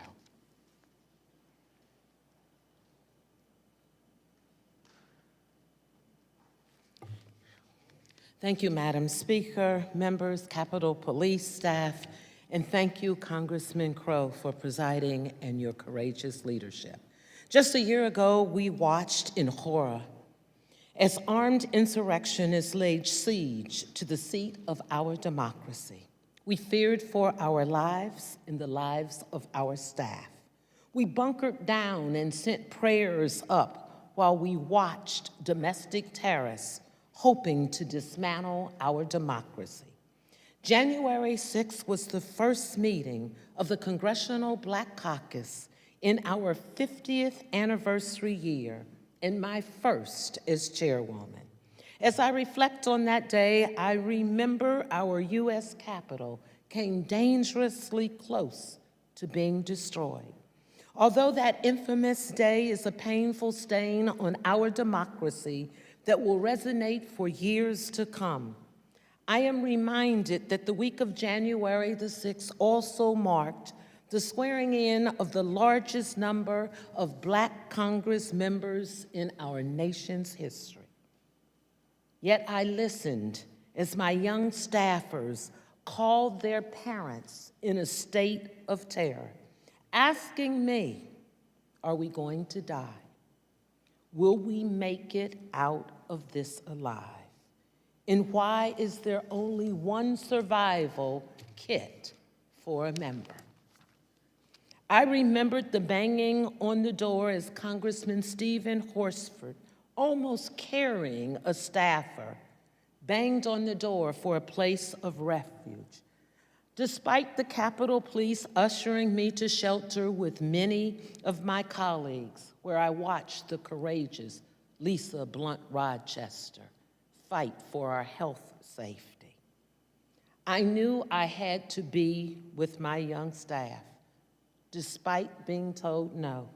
But I will forever remember Congresswoman Val Demings who fiercely evoked her years of policing and personally guided me back to the office where those young staffers were crying. For hours we waited, we prayed for safety. The week of January 6th was indeed a watershed moment in our nation's history. Reflecting on the moments of terror and tragedy, a Confederate flag being flown in the United States Capitol, and Capitol Police officers putting their lives at risk for us, to protect us. I am reminded of the advancements that we've made as a nation. Today we stand strong, renewing our commitment to democracy and promoting racial equality in the face of opposition. My dear friend and late colleague, Congressman John Lewis, said, "Our struggle is not a struggle of a day, a week, a month, a year. It is a struggle of a lifetime."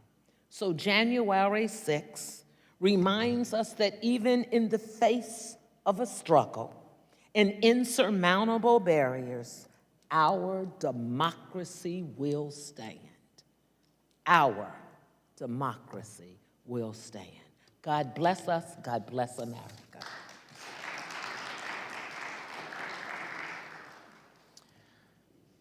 Next, I'd like to recognize my friend, Veronica Escobar from Texas.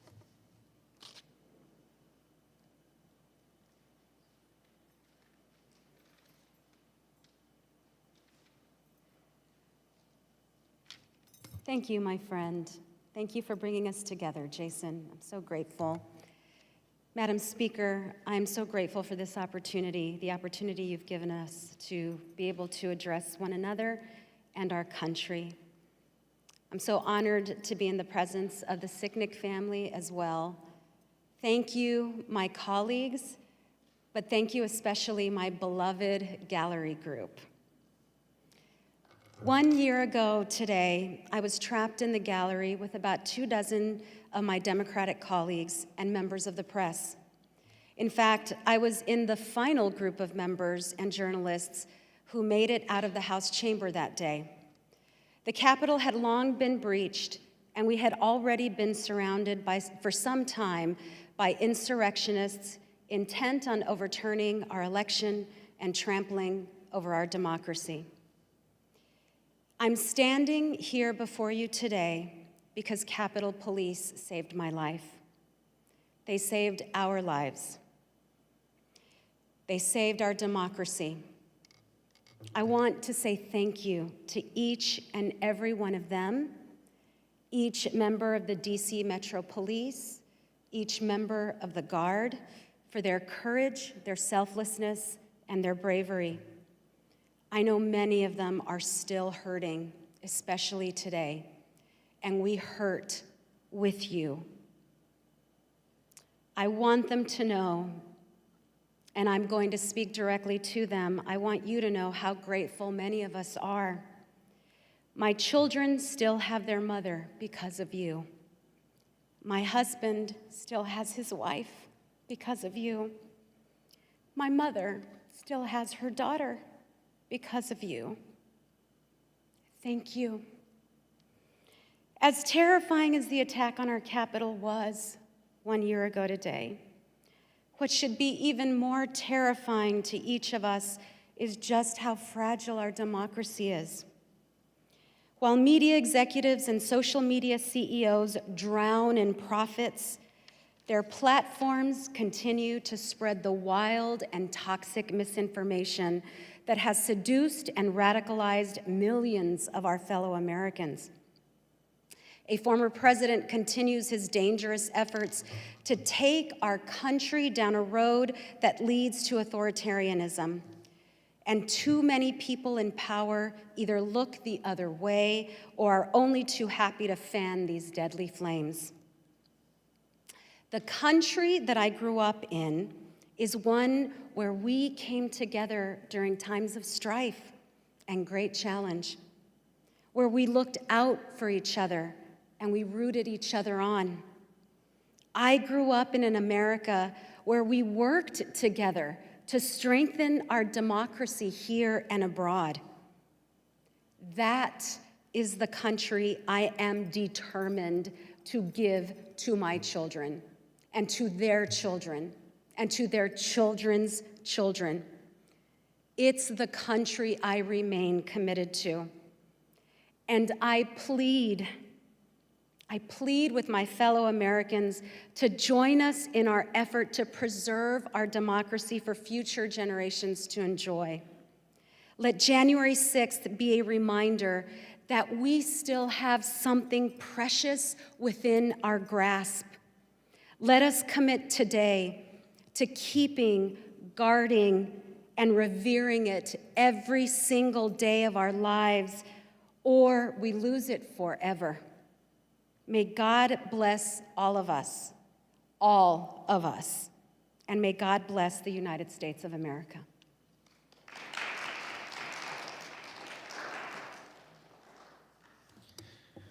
Thank you, Veronica Escobar.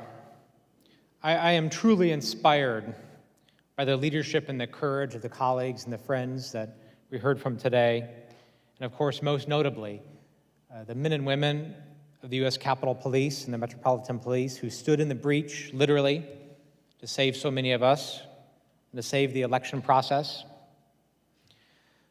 I grew up thinking that American democracy was inevitable, that it would just self-perpetuate generation after generation. And of course, we have all now learned that is not true. There's no document, there's no tradition, there's no institution that accomplishes that. It's just men and women who stand up generation after generation to defend it.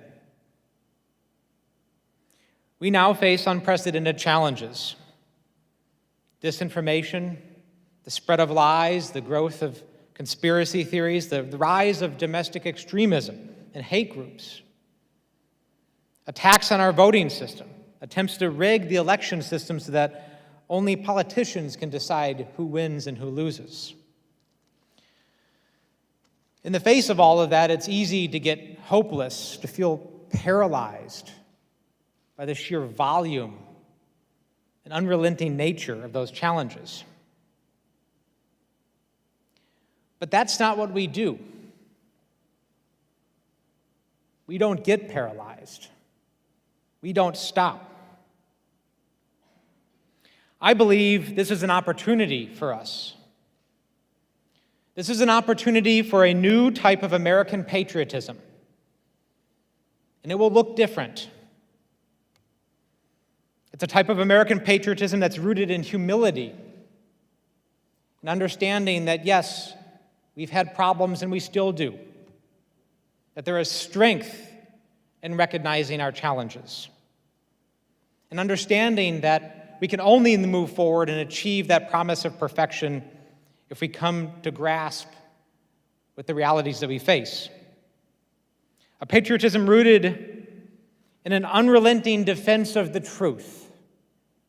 And what that looks like is men and women standing up in town halls and parent-teacher conferences, at Rotary clubs, at backyard barbecues across the country, in defending the truth and pushing back. And yes, that is uncomfortable.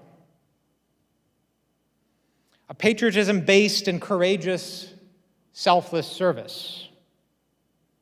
We need men and women to stand up and serve our country, serve their communities, engage, and join. We could have lost our democracy in 2021, but we have the opportunity in 2022 to save it. So let's make it a year of democracy in action. Volunteer, advocate, and engage. We can come through this better and stronger than we went into it, but only if Americans stand up, unite, and defend it. Now is the time for all good men and women across our nation to come to the aid of their country. Thank you for joining us today, and may God bless the United States of America.